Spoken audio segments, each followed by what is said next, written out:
Hey guys, tonight we are traveling back to a place that has become a synonym for toughness, discipline, and a truly epic last stand ancient Sparta. But we're not going to the battlefield, at least not yet. We're going somewhere far more private, and in many ways, far more bizarre.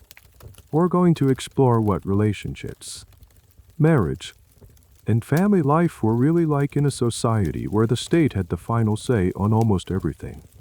And a little heads up, if you were born there, your odds of surviving the first day would be, let's just say, subject to committee approval. So, before you get comfortable, take a moment to like the video and subscribe, but only if you genuinely enjoy what I do here. In the comments below, let me know what city you're listening from, and what time it is for you. It's always fascinating to see where we're all tuning in from across the globe. Now, dim the lights, maybe turn on a fan for that soft background hum, and let's ease into tonight's journey together. The first thing you experience isn't the warmth of a mother's embrace or the softness of a blanket. It's the crisp, indifferent air of the Laconian plain on your skin. You've just been born, but there are no congratulations, no joyous dares, no passing you around to doting relatives. Instead, your father, a man whose face is a mask of stoic duty, wraps you in a simple cloth. His touch is firm, not cruel, but not tender either. It's practical. You are his offering to the state. He carries you from your home, not to a nursery, but to a public place, a sort of communal hall called the Lesche. Here, under a covered portico, the elders of your tribe are waiting. These are not kindly grandfathers.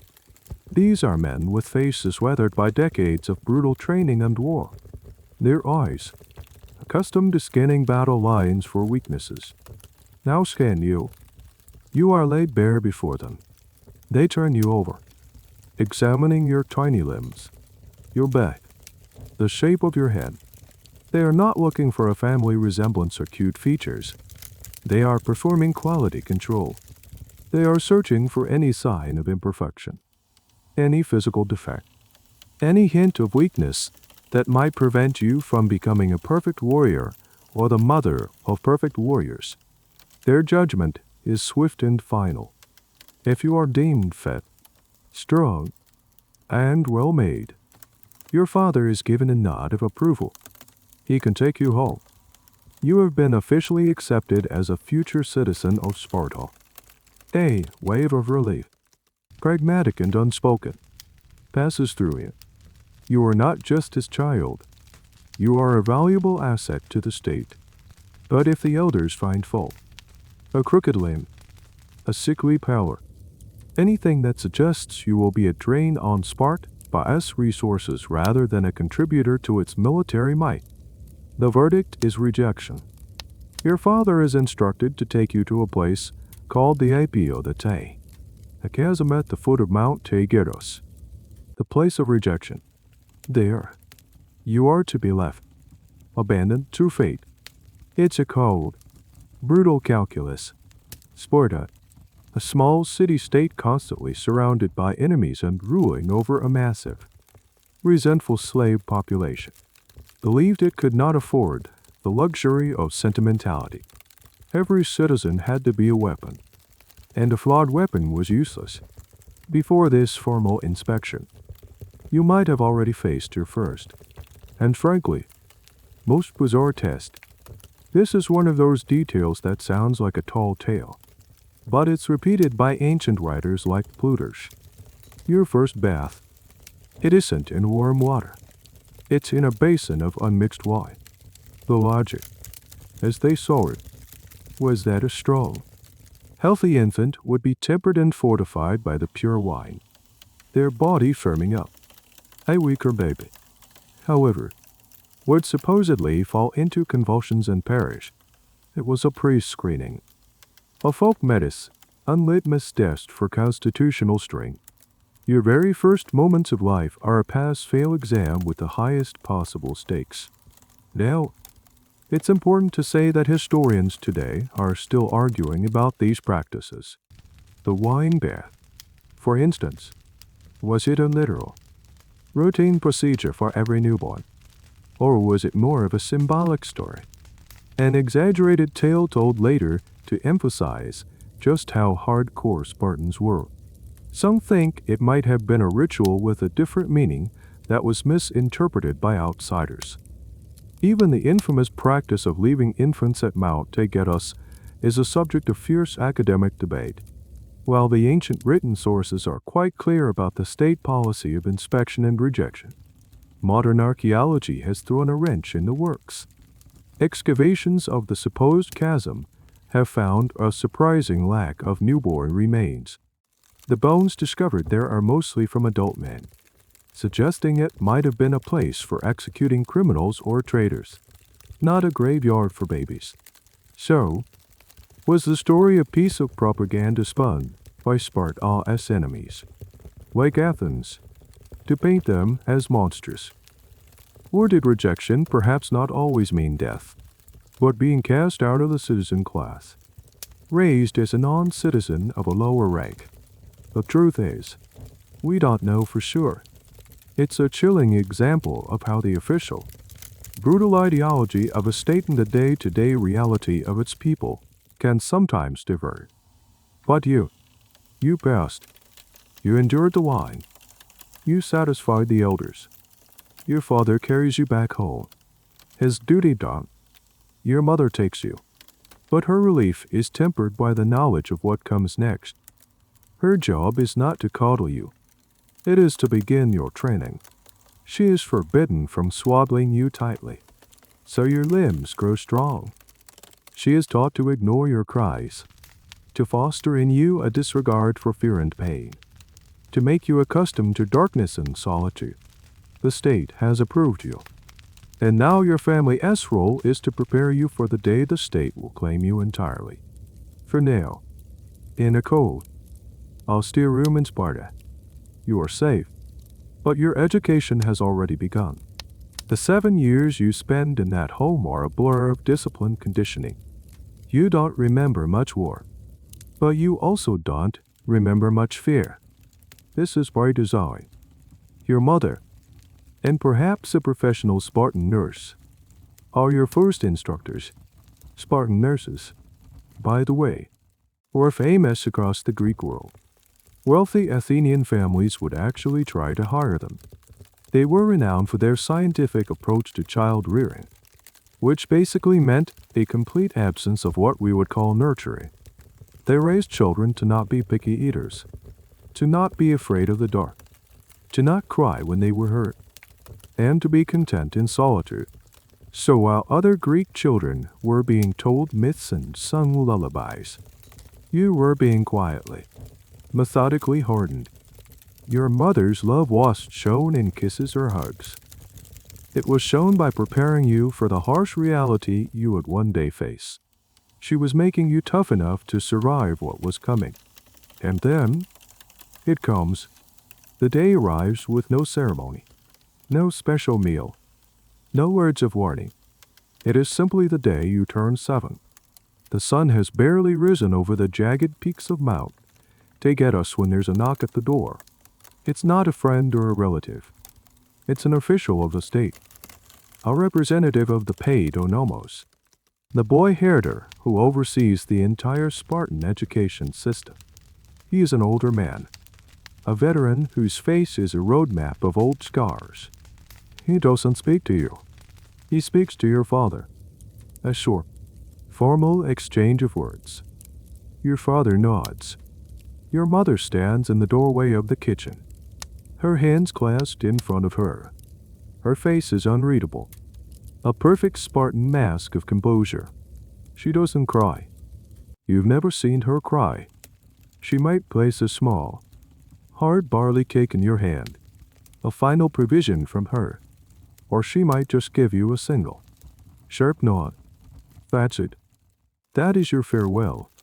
You are led away from the only home you have ever known. As you walk, You might risk a glance back. The door is already closed.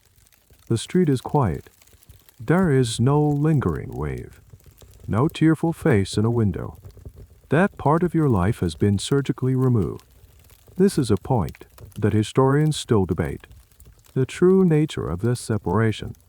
The official accounts, mostly written by non-Spartans who were both horrified and fascinated by the system, paint a picture of a complete and brutal severing of family ties. But was it really so absolute? Did mothers and sons truly not see each other again for years, except perhaps in public festivals? Or were there stolen moments? A brief, affirming glance across a public square, a quiet word exchanged when no one was looking. The state demanded total loyalty, a transfer of allegiance from the family to the group. But it's hard to believe that the fundamental human bond between a mother and her child could be extinguished so easily by government decree. The official ideology was clear. But the private reality may have been far more complex and tinged with a quiet, suppressed sadness. You are not alone on your walk. As you move through the austere streets of Sparta, other boys join the procession. One by one, they are collected from their homes, each one a small, silent figure with a serious face. You are all the same age. You don't know each other yet, but you are now a unit. You are an agelet, a herd or a pack. This is your new family. You arrive at a series of long, no, functional buildings. There is no decoration, no comfort in their design. This is the Agoge, the state-run school that will be your home, your classroom, and your crucible for the next 13 years. You are stripped of the tunic your mother made. Your hair, which might have been growing long, is shaved to the scalp. You are all made to look identical. You are given a single, rough woolen cloak. The forward is dyed a distinctive crimson.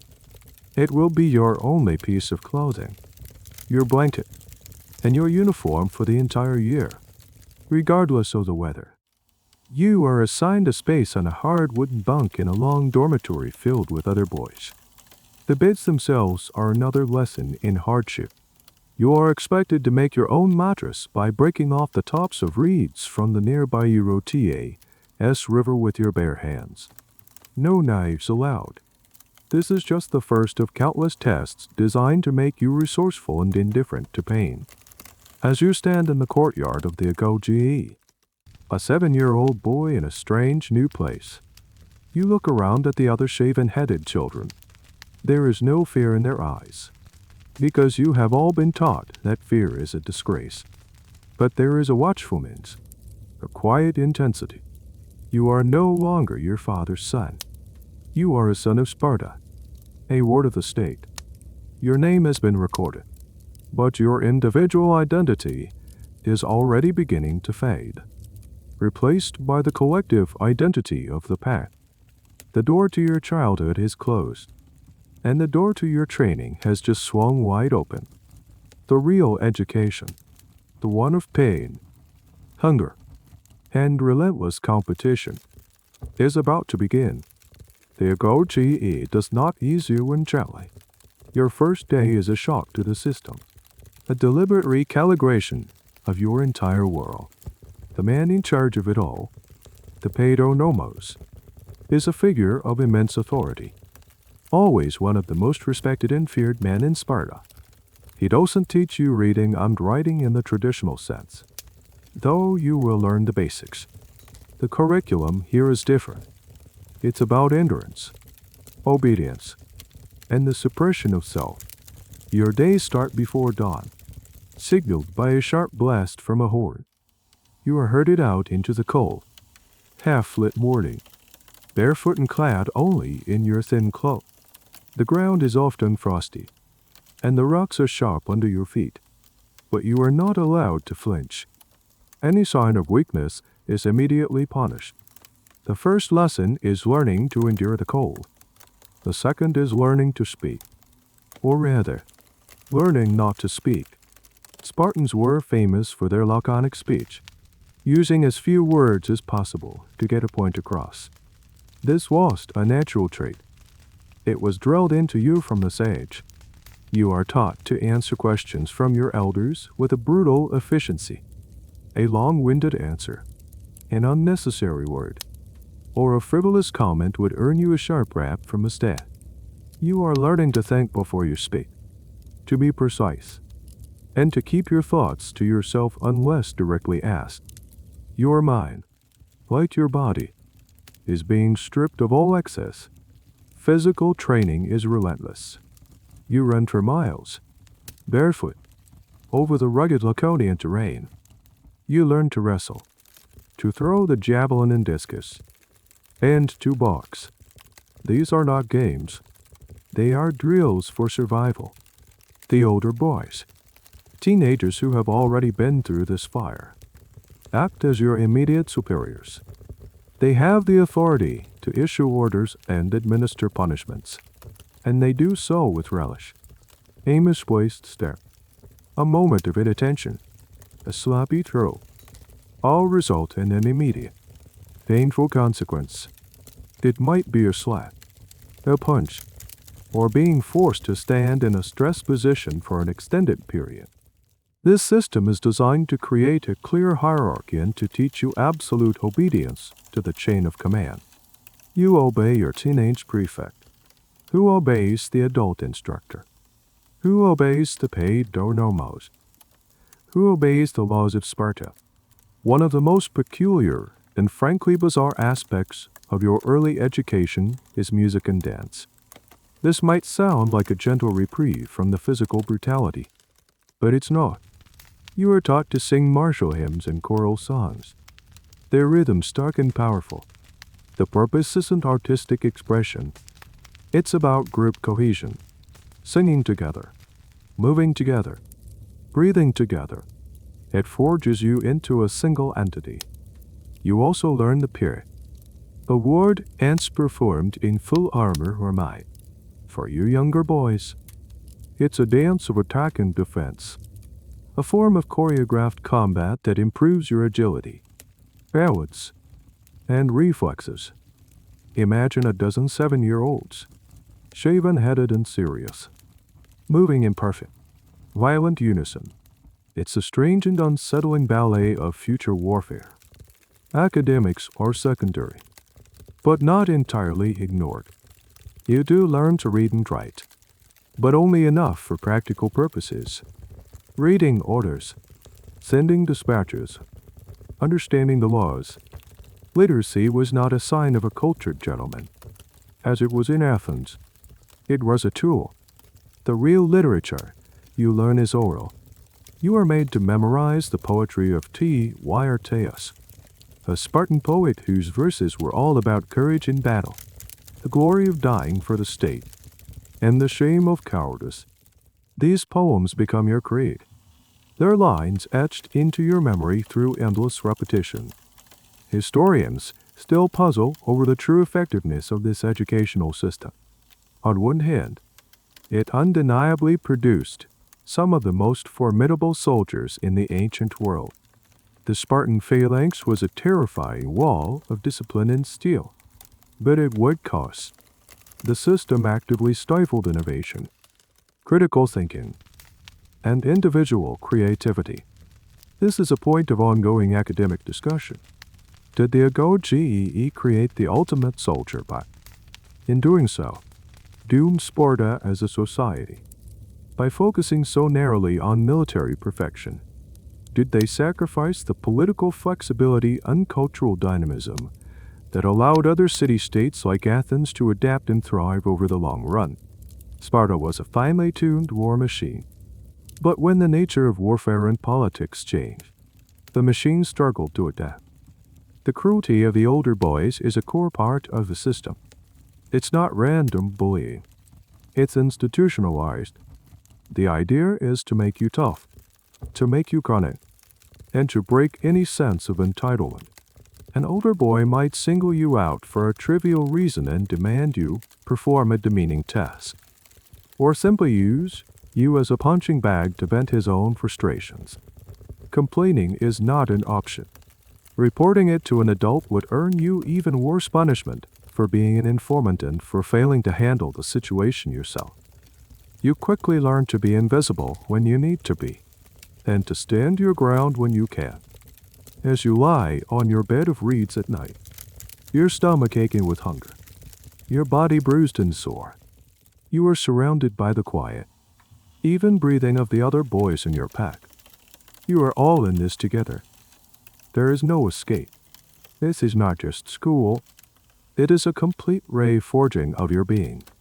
You are being melted down, and the impurities of emotion, comfort, and individuality are being burned away. You are becoming a Spartan. As you move through the Agoge, perhaps around the age of 12, the structure of your life shifts again. The generalized hardship in training become more focused and personal. It is at this point that you are assigned an adult mentor. This isn't a kindly teacher who will guide your studies. This is a young, unmarried warrior, likely in his 20s, who will take a special and very intense interest in your development. This relationship is a cornerstone of the Spartan system, and it is one of the most complex and controversial aspects of their society. He is your Aristes, which translates roughly to lover or admirer. You are his Aites, the beloved or hearer. His job is to be your role model, your personal drill instructor, and your guide to the Spartan code of honor. He is responsible for your conduct. If you show courage and excel, he is praised. If you show cowardice or fail, he is shamed, sometimes even fined by the state. This creates an incredibly powerful bond and a huge weight of expectation on you both. He selects you from the pack of boys. Maybe he sees a spark of exceptional toughness in you, a flash of defiance in your eyes, or perhaps he just sees a younger version of himself. The selection is a public matter, a mark of status for both of you. To be chosen by a respected warrior is an honor. To be unchosen, to be overlooked, is a source of quiet shame. Your relationship with him is all-encompassing. He supervises your training, pushing you harder than anyone else. He corrects your posture, your grip on the javelin, your stance in wrestling. He also teaches you the unwritten rules of Spartan society, the subtle nuances of honor, reputation, and duty. He is the one who will truly instill in you the Spartan obsession with glory Kalios and the mortal fear of disgrace Ahai. This is where things get complicated for modern sensibilities. The bond between the Aristes and the Aites was explicitly romantic, a form of institutionalized pederasty. This relationship was not seen as a taboo or private matter. It was a central pillar of the educational and military structure. The love the older warrior felt for you was meant to inspire him to greater acts of valor on the battlefield, and to inspire you to live up to his example. It was considered the purest form of love because it was for procreation, like marriage, but for the cultivation of virtue. The nature of the physical intimacy in these relationships is a source of intense and ongoing debate among historians. Some ancient sources, like the philosopher Xenophon, who was a great admirer of Sparta, insisted that the relationship was purely platonic. He claimed that the Spartan lawgiver, Lycurgus, had purified the relationship, making it a chaste love focused solely on the boy's soul and character development. According to this view, any physical consummation was considered a profound disgrace, the basest form of lust. However, other ancient writers, particularly those from rival city-states like Athens, scoffed at this idea. They painted a picture of Spartan life where these relationships were very much physical. They saw the Spartan claims of chastity as a piece of self-righteous propaganda. They pointed out that having an entire society where men lived exclusively with other men in barracks from age 7 to 30 while being in these intense, romantic mentorships, and then claiming it was all platonic. Stretched credulity. The truth is likely somewhere in the middle, and it probably varied greatly from one relationship to another. The official ideology may have been one of chaste mentorship, but human nature and private behavior are rarely so neat. The academic world remains deeply divided on this, with some scholars arguing for the chaste model and others arguing that the physical aspect was an open secret, accepted as long as it remained within the bounds of the established social structure. For you, as the boy, this relationship is a tightrope walk. You are expected to be the object of his affection, but you are not supposed to be easy. You are taught to be modest, to resist his advances in a kind of ritualistic courtship, to show that you are not just a passive object, but a worthy partner in this bond of honor. Your worthiness is proven by your toughness, your courage, and your developing skills as a warrior. You are learning to channel desire, both his for you and your desire for his approval, into a relentless drive for excellence. Your Aristes becomes the center of your universe. His praise is the only thing you crave, his disappointment the only thing you fear. He might give you small gifts, perhaps a prized hunting dog or a finely crafted dagger. Not luxuries, but tools to further your training. In a world stripped of all personal possessions, such a gift is a profound symbol of your connection. This relationship also serves a crucial social function. It integrates you into the adult male society. Through your mentor, you meet other warriors. You listen to their conversations in the common mess halls, and you begin to understand the world of politics and war that you will one day inherit. You are being groomed not just as a soldier, but as a future member of Sparta's ruling class. The Agoge isolates you from your family, but this relationship with your Aristes is the bridge that connects your brutal childhood to your duty-bound adult life.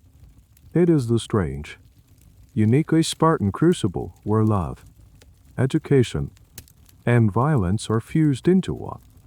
As you grow older and tougher, a new element is introduced to your training: institutionalized hunger. Your food rations are deliberately calculated lie, insufficient. You are fed just enough to keep you from starving, but never enough to feel full. You are given small portions of the infamous Spartan black broth, a foul-smelling concoction of pork, salt, vinegar, and blood, along with a piece of barley bread and perhaps a fig or two. The broth itself was a test. Other Greeks who tasted it joked that they now understood why Spartans were so unafraid of death. This constant, gnawing hunger serves two purposes. First, it's believed to make you taller and more athletic.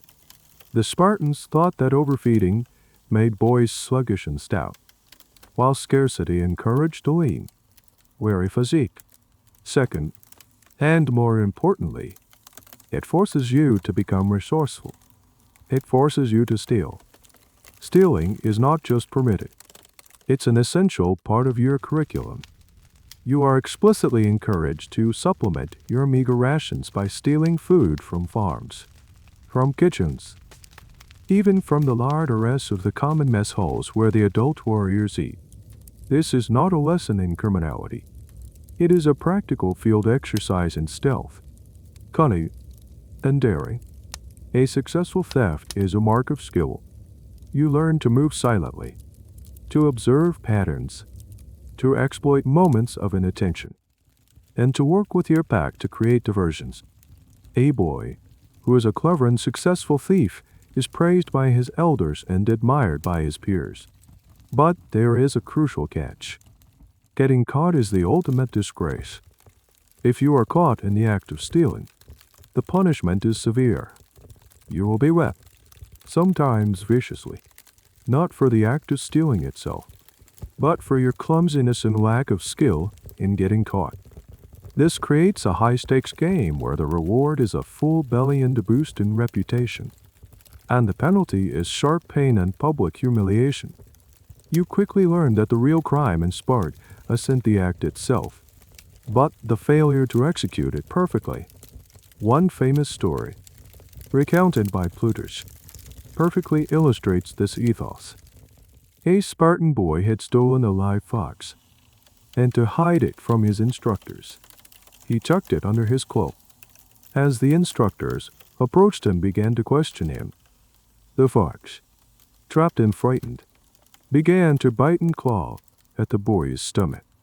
The boy, determined not to be caught, stood perfectly still and silent, holding the fox tight as it disemboweled him. He eventually fell down dead, never having cried out or revealed his prize. In the Spartan view, this was the pinnacle of courage and self-control. He had failed in his theft by letting the situation get out of hand, but he had succeeded in the ultimate test of endurance by choosing death over the shame of being discovered. It's a gruesome tale, and likely an exaggeration, but it captures the extreme values the Agoge he sought to instill. This is a good moment to touch on a rather odd, cold knowledge tidbit about Spartan life, their relationship with agriculture. While you were out trying to steal a chicken or a loaf of bread from a farm, you would never, ever be expected to work on that farm. For a Spartan citizen, any form of manual labor, commerce, or farming was considered beneath them. It was utterly degrading. Your sole purpose was to be a soldier and a politician. The entire agricultural, economic engine of the state was run by the helots, the massive population of state-owned serfs we mentioned earlier. So, while you are learning to steal the food, you are also internalizing the deep-seated contempt for the people who actually produce it. This rigid social stratification was both sparked by and strengthened its fatal weakness. The practice of stealing food is another one of those areas where historians debate the nuances. Was it a constant, daily struggle for survival, as the dramatic stories suggest, or was it more of a ritualized training exercise, performed at specific times under the watchful, if hidden, eyes of the instructors? Some scholars argue that it was less about actual hunger and more about a form of psychological conditioning, a game designed to test and rank the boys.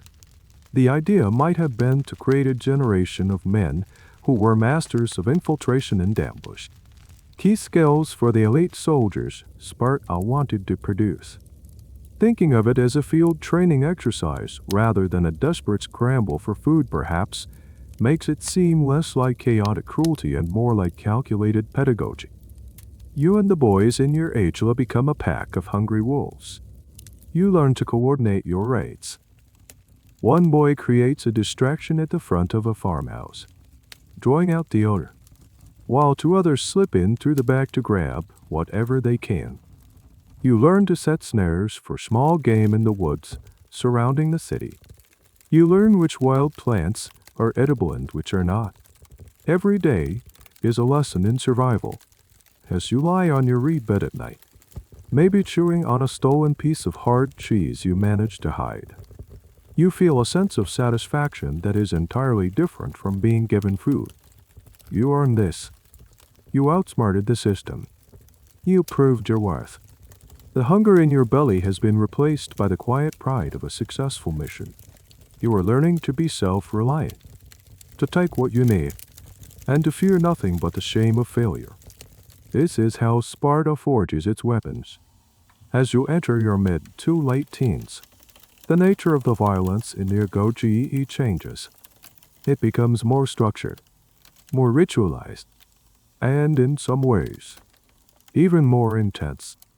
The casual beatings and punishments from older boys are replaced by organized, public contests of endurance. Your individual toughness is no longer just a purse in a light rebuke. It's a matter of public spectacle and honor. The most notorious of these rituals takes place annually at the sanctuary of Artemis or Thea, an ancient and rather primitive cult site. Here, In a ceremony that drew spectators from all over Sparta, you and other boys your age are lined up at the altar. One by one, you are to be flogged with whips. This isn't a punishment for a specific misdeed. This is the test. The goal is to endure the whipping for as long as possible, without crying out or fainting. The whips are wielded by adults, and they do not hold back. The altar becomes stained with blood. The crowd of onlookers, including your own father and your Aristes, watches intently. They are not looking on with pity. They are watching with a critical eye, judging your performance. To flinch, to cry, to beg for mercy would bring unimaginable shame not just upon you, but upon your family and your mentor. To endure it silently, to the point of collapse or even death, is the highest honor. The boy who withstands the most lashes is celebrated as the champion, a hero for the year. Ancient writers were both horrified and fascinated by this spectacle. Plutarch says that he personally saw boys die under the lash at this altar, their faces serene even in death. This ritual, known as the diamastigoes, is one of the most stark examples of how Spartan society systematically replaced the natural instinct for self-preservation with a fanatical devotion to honor and reputation. Pain was temporary. Disgrace was eternal. This ritual brings up a fascinating historical debate. What was its original purpose?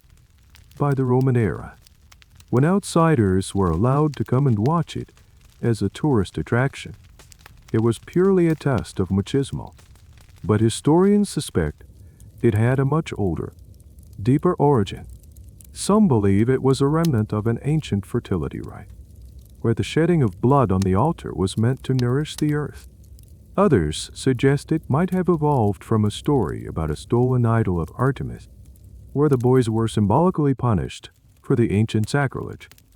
And another theory posits that it replaced an even older, more brutal ritual of actual human sacrifice. The true origin is lost to time. Another instance where we see the final, ossified version of a custom without fully understanding the beliefs that first gave it meaning. Beyond this annual ordeal, violence is a constant thread in your daily life. Your wrestling and boxing matches become more serious. There are few rules. Biting and gouging are often forbidden, but everything else is fair game. These aren't about points. They're about submission. You fight until one of you can no longer continue. These contests forge a strange kind of bond within your agela. The boy you brutalize in a wrestling match one day is the same boy you will stand shoulder to shoulder with in a shield wall years later. This shared experience of suffering creates an incredibly powerful group identity. You and the boys in your pack have endured things that no outsider could possibly comprehend. This creates a brotherhood, but it's a worked one. It's not built on shared joys or mutual affection, but on shared trauma and a collective will to survive. You trust the boy next to you not because you like him, but because you know he has been through the same fire as you. You know he will not break, because the system has done everything in its power to break him already, and he is still standing. A truly weird and little-known aspect of this group life were the organized musical competitions. We mentioned the martial hymns and war dances, but as you got older, this became a competitive sport. Your agela would compete against other packs in choral singing and dancing. An adult judge would listen and watch, and then, if your performance was deemed sloppy or out of tune, he wouldn't just give you a bad score. He would bite his own thumb in a sign of displeasure, and then the losing team would be punished by the judge. The exact nature of this punishment isn't fully clear, but it was likely some form of public shaming or a collective penalty.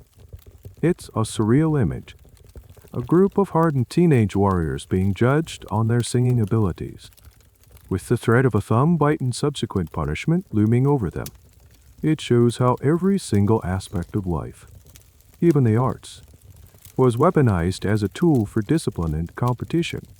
This relentless competition, this constant pitching of boys against one another, had a dark side. It fostered an environment of extreme jealousy and rivalry.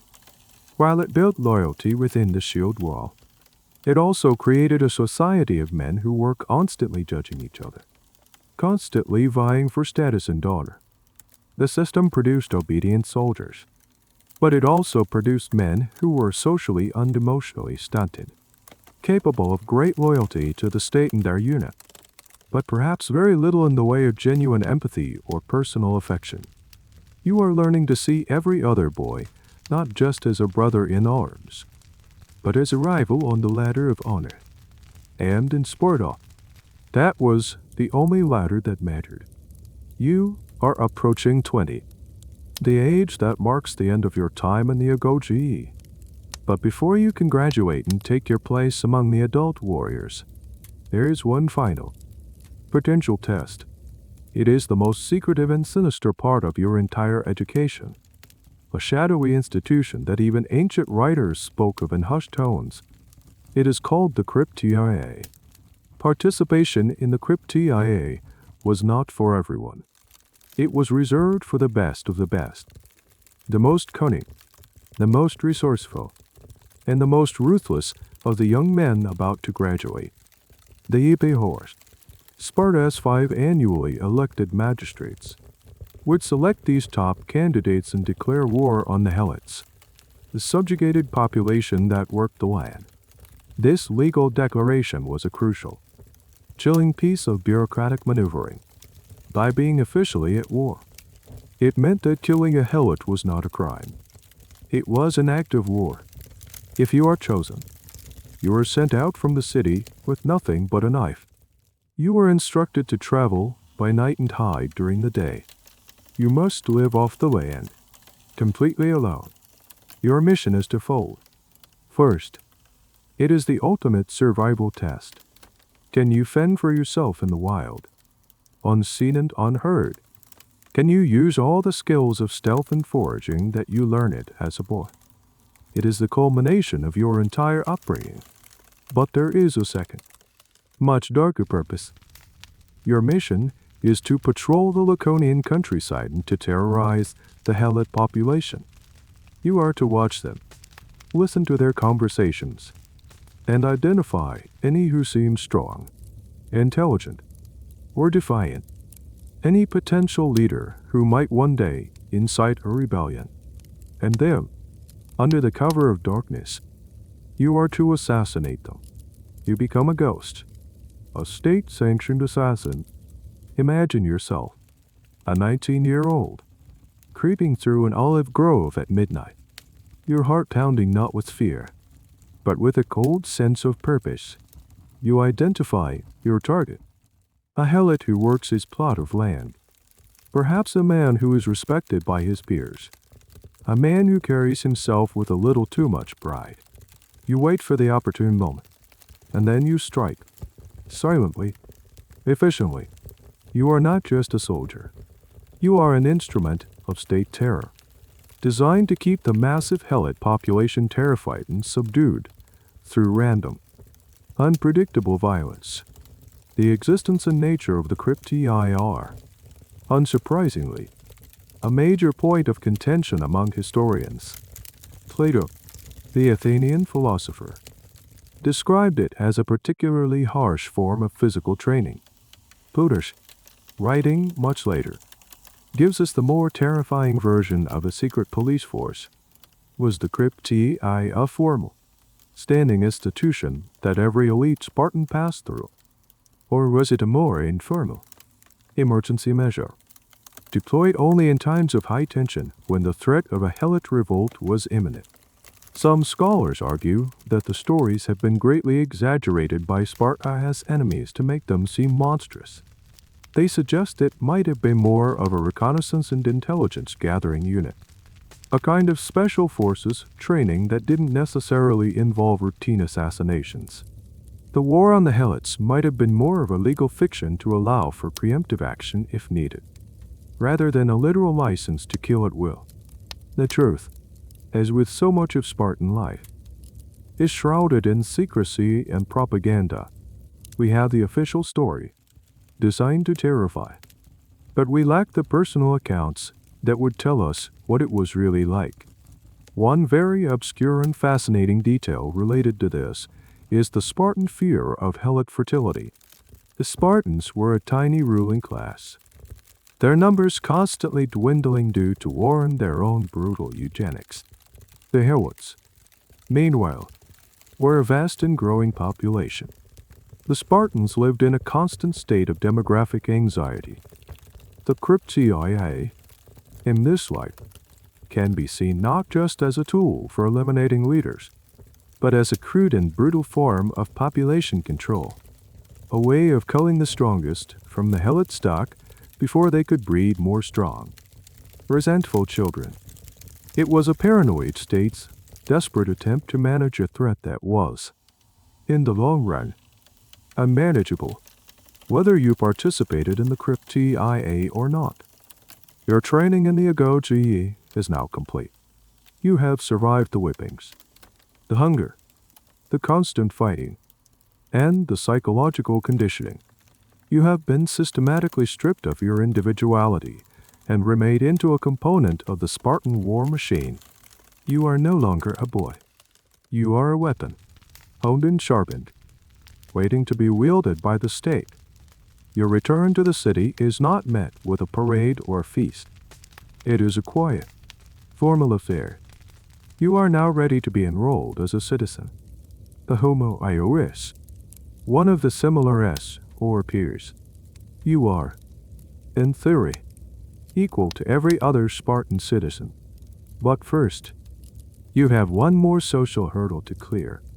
You must be accepted into a SYS City'n, a common Miss Hole.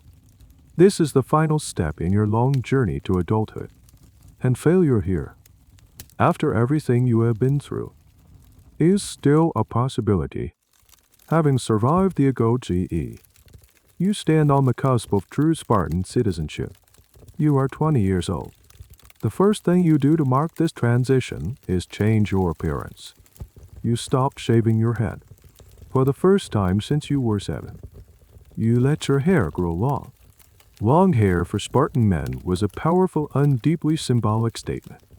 In most other Greek city-states, like Athens, long hair was a sign of aristocratic dandyism, something associated with the rich and leisurely. But in Sparta, it was the exclusive privilege of the warrior. It was a sign that you had completed the Agoge and were now a full-fledged soldier. The Spartan lawgiver, like Argus, is said to have decreed it because long hair makes the handsome more handsome, and the ugly more terrifying. It was your primary, and perhaps only, form of personal vanity. You would spend time caring for it, combing it, and even dressing it elaborately before battle.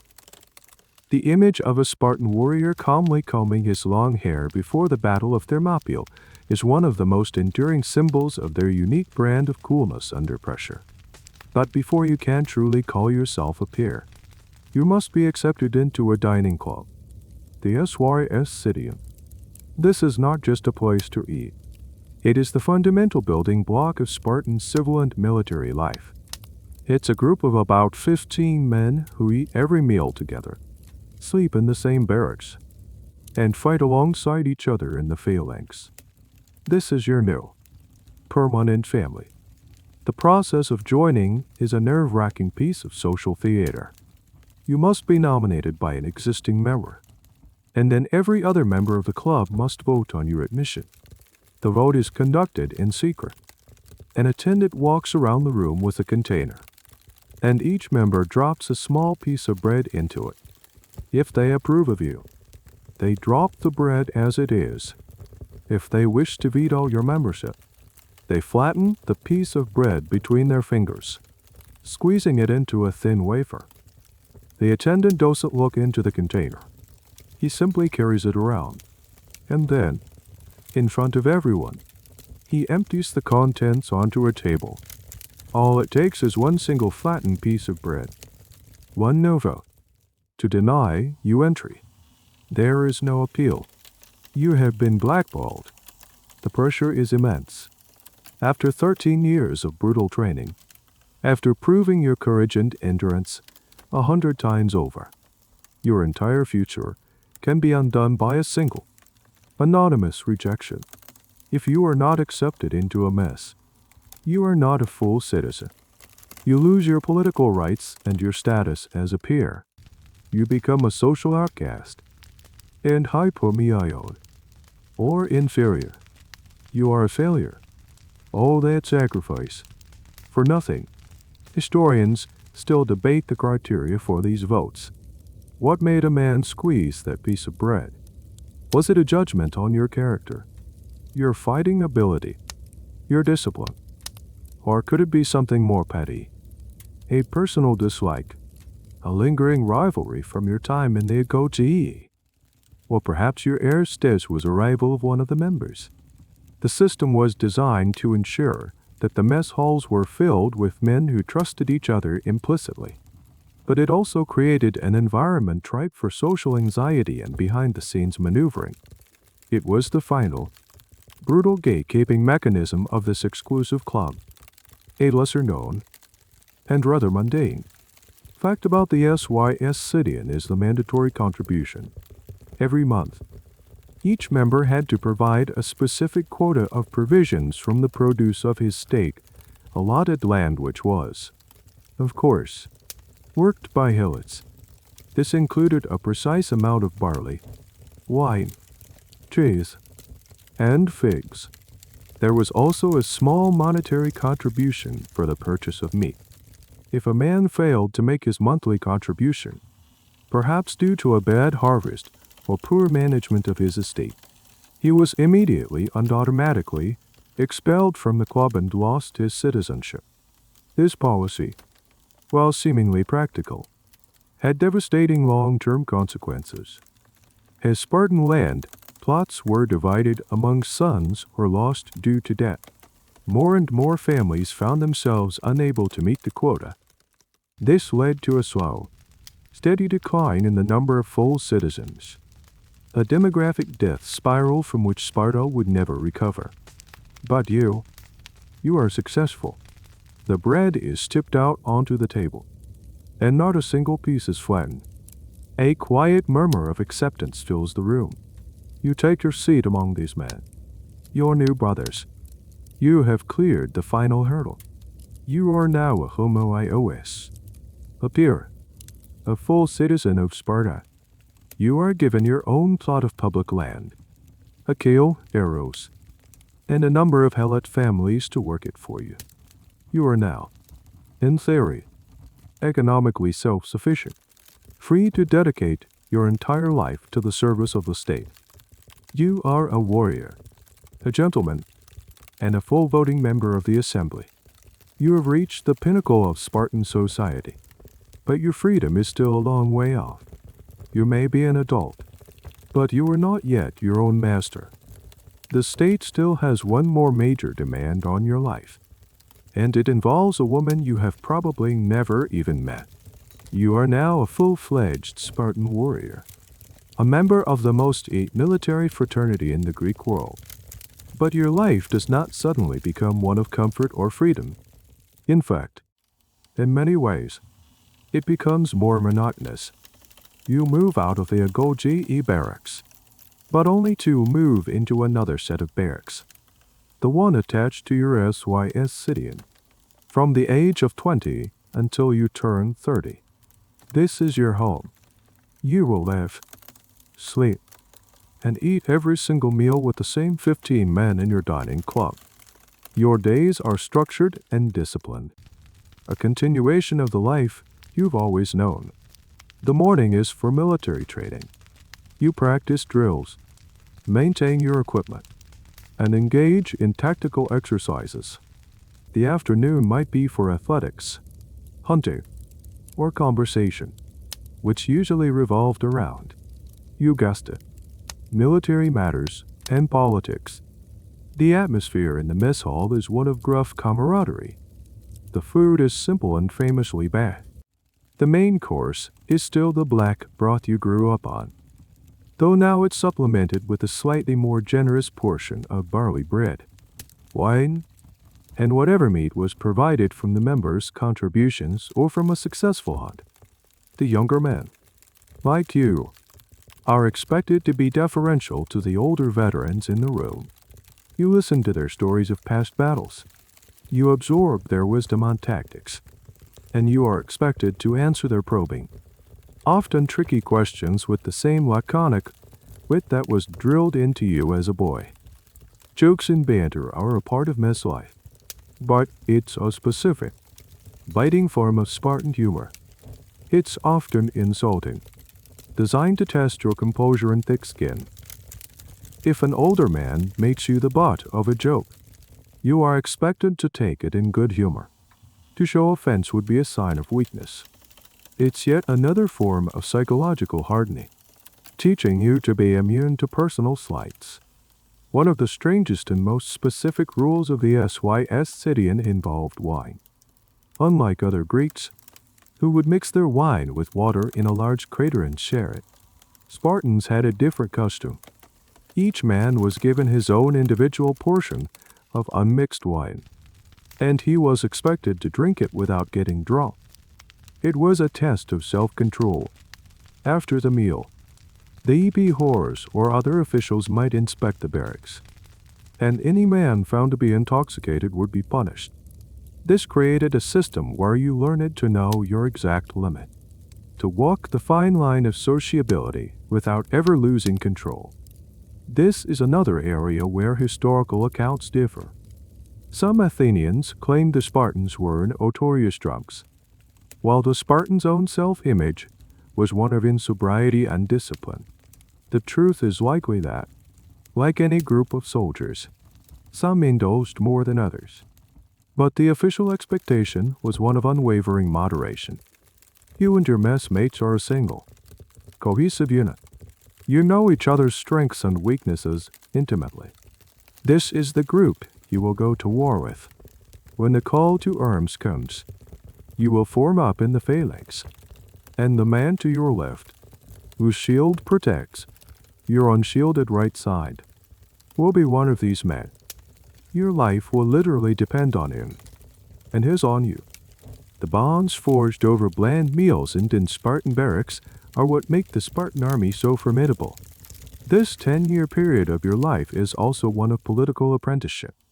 By listening to the older members of your mess, some of whom might be members of the Gerousia, the Council of Elders, you learn how the Spartan state actually functions. You attend the Assembly Apella, where all male citizens over 30 have the right to vote on proposals put before them by the elders on DP whores. Your vote is cast not by a show of hands, but by shouting. The officials would judge which side shouted louder. It was a primitive, but effective, form of acclamation. As a man in your 20s, you can attend, but you cannot yet vote. You are there to learn. What's a weird, small detail about this period? The obsession with physical fitness didn't stop. The EP whores had a legal right to inspect the young warriors' bodies every 10 days. You would have to strip naked before them, and if you were found to be getting soft, out of shape, or even slightly overweight, you could be flogged and publicly shamed. There was no letting yourself go in Sparta. Your body was not your own. It was state property, and you were expected to maintain it in peak condition at all times. So here you are, in the prime of your life, a perfect physical specimen, a trained killer, and a full citizen of the most powerful state in Greece. And yet, you are living a life that is, by any modern standard, incredibly dull and restrictive. You are essentially trapped in a military dorm with the same group of men for a decade. But the state is not finished with you. It has one more crucial, non-negotiable duty for you to perform. Sometime during this period, probably in your mid-20s, you will be expected to get married. And this, like everything else in Sparta, will be a very strange affair. The decision to marry is not yours to make. It's a civic duty. The state needs more soldiers, and you are a prime piece of breeding stock. A man who remained unmarried past a certain age was subject to public ridicule and even legal penalties. There was a specific annual ritual where bachelors were forced to march around the marketplace in the dead of winter, naked, singing a song about how they were being justly punished for disobeying the laws. It was a deeply humiliating experience, designed to pressure every available man into matrimony. So, you must find a wife, but you don't date in Sparta. There is no courtship, no romantic pursuit, no getting to know a woman and her family. The entire process is a practical, almost military, operation. Your choice of a bride is likely arranged or heavily influenced by your parents and the elders. The criteria are simple and unsentimental. Her health, her physique, and her family's reputation. Is she from good stock? Is she strong and athletic? Likely to produce healthy, robust children? These are the only questions that matter. Love and emotional compatibility are not part of the equation. Once a suitable match has been made, you do not simply get married. You perform a ritual that, to any outsider, would look like a violent abduction. This is the Spartan marriage by capture. On a moonless night, you gather with a few of your trusted friends from your S3X city. You are not dressed in fine clothes. You are dressed for a raid. You proceed to the home of your future bride. There is no festive welcome, no gathering of family. The whole affair is meant to be clandestine and unforceful. You break into the house, likely with the symbolic, tacit approval of her father, and you seize her. She is expected to put up a token resistance, to cry out, to struggle. Her female relatives will defend her, adding to the staged chaos. You and your friends overpower them, and you carry her off into the darkness. This ritual is one of the most debated aspects of Spartan social life. Why stage such a violent and theatrical abduction? Historians have several theories. One idea is that it was a symbolic holdover from a more primitive, earlier time when marriage by actual capture might have been common. By reenacting it, they were honoring their ancient traditions. Another, more psychological theory is that the ritual was designed to ease the transition for the young Spartan man. You have spent your entire life in an all-male environment, taught to view anything soft or feminine with suspicion. A gentle, loving ceremony might have been deeply uncomfortable and alien to you. A ritual of mock violence, on the other hand, was a language you understood. It framed the act of marriage as a conquest, an act of masculine assertion, which fit neatly into your worldview. There's also a practical element. The abduction reinforced the secretive nature of the marriage. As we'll see, your marriage had to be kept secret, and this dramatic, nighttime event set the stage for the clandestine relationship that would follow. A truly obscure tidbit about Spartan matchmaking is the role of a female official known as a prognostraea. This was essentially a state-approved matchmaker, a woman who knew all the eligible young women and men. It's believed that she played a significant role in arranging these pairings, acting as an intermediary between families. So, while the final act was a capture, the groundwork was likely laid by careful, pragmatic negotiation, managed by a professional. It wasn't as chaotic as it appeared. The academic debate here focuses on the level of consent. Was the bride a completely unwilling pawn in this exchange? Or was the resistance purely for show? Given the relative freedom and high status of Spartan women compared to other Greeks, it's unlikely they were completely powerless. Most historians believe that the match would have been agreed upon by all parties beforehand, and the abduction was a piece of ritual theater that everyone understood their role in. The bride's struggle was the sign of real terror, but her playing her part in the traditional ceremony. Still, it's a stark illustration of how Spartan society integrated themes of force and control into even the most personal moments of life. So, you have her.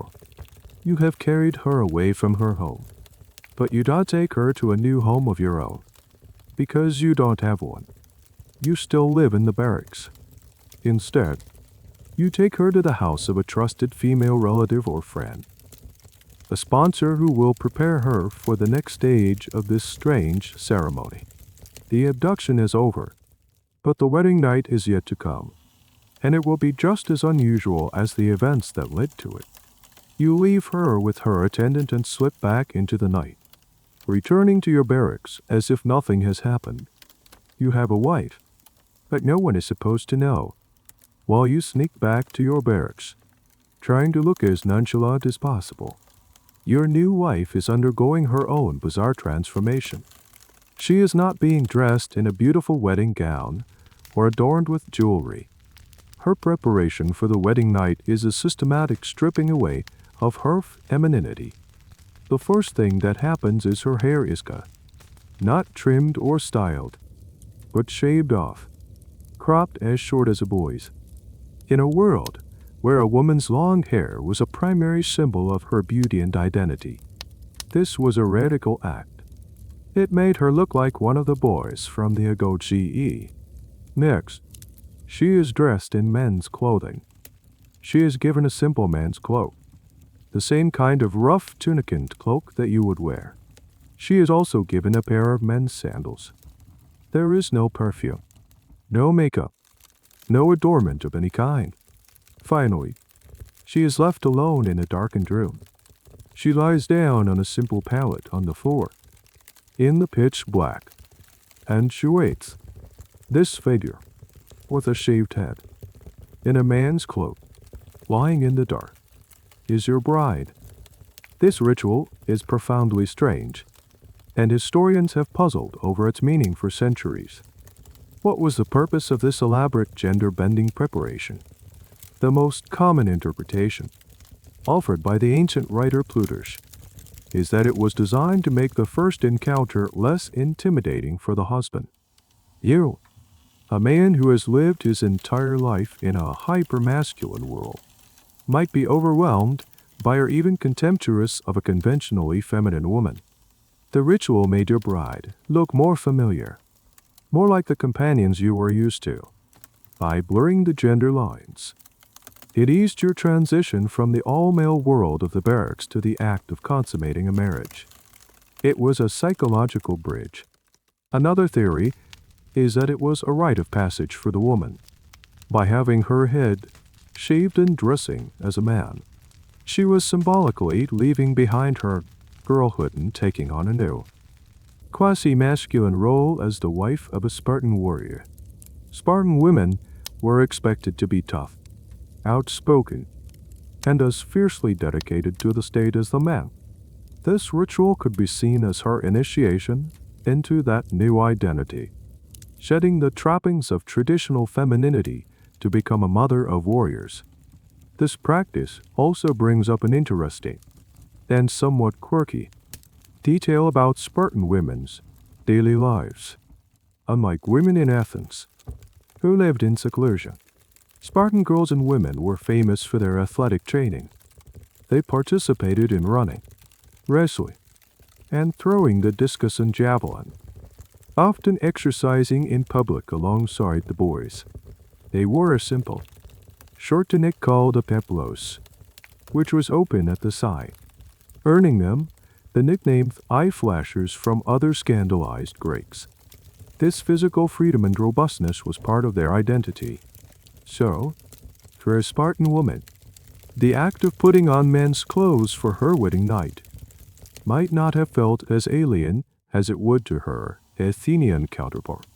It was an extension of the physically assertive and less gender-segregated life she had always known. The debate among scholars here revolves around the emotional and psychological impact of this ritual on the woman. Was it empowering, a symbolic induction into the warrior class? Or was it a deeply traumatic act of depersonalization, a violent stripping of her identity at a vulnerable moment? The ancient sources, written by men, focus on the husband's experience and the functional purpose of the ritual. They are silent about what the bride might have felt. Lying alone in that dark room, we can only speculate about the mixture of fear, anticipation, and perhaps a grim sense of duty that she experienced.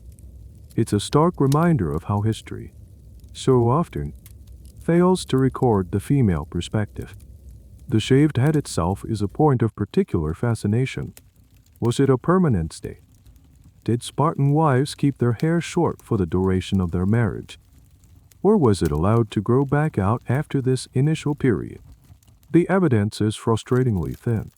Some scholars believe it was a one-time ritual, while others suggest that married women may have maintained a distinct, shorter hairstyle to differentiate themselves from unmarried girls. It remains one of those small but tantalizing mysteries of Spartan daily life. So she waits. The house is silent. She has been ritually transformed, her identity blurred. She is no longer just a woman. She is a vessel for the future of Sparta, an anonymous partner in a state-mandated duty. The whole scene is designed to be as unromantic and as functional as possible. It is not about two people coming together. It is about the production of a new citizen. And for that to happen, you first have to get out of your barracks without getting caught. Your part in this strange wedding night is one of stealth and deception. After your evening meal with your messmates, and after the usual conversations and inspections, you have to wait for the barracks to fall silent. Everyone is asleep. You must slip out of your bed into the night without waking anyone. This is a serious matter. If you were caught sneaking out, it would be a source of great shame. It would imply that you were ruled by your passions, that you were enslaved to your new wife, and that you prioritized your private life over your duty to your unit. In the Spartan mindset, this was a grave character flaw. So your exit has to be as silent and as cunning as the food rage you conducted as a boy. You are, in essence, committing a crime of intimacy. And the rule is the same. Don't get caught. You navigate the dark, quiet streets of Sparta, a city with no walls because its men were meant to be its walls. You make your way to the house where your bride is waiting. There's no welcoming light in the window, no one to greet you at the door. You slip in as silently as you left your barracks. You find the room where she is waiting. It is completely dark. You cannot see her face. You can only make out a shape on the floor. You don't speak. Words would be out of place. A break in the solemn, ritualistic tension. This first encounter is meant to be almost anonymous. You are not meeting your wife, a person with a history and a personality. You are meeting a partner in a procreative duty. The darkness, the shaved head, the male clothing, it all serves to depersonalize the act, to strip it of sentimentality and focus it on its biological purpose. You spend a short time with her. The marriage is consummated. This is the primary, and for now, the only, purpose of your visit.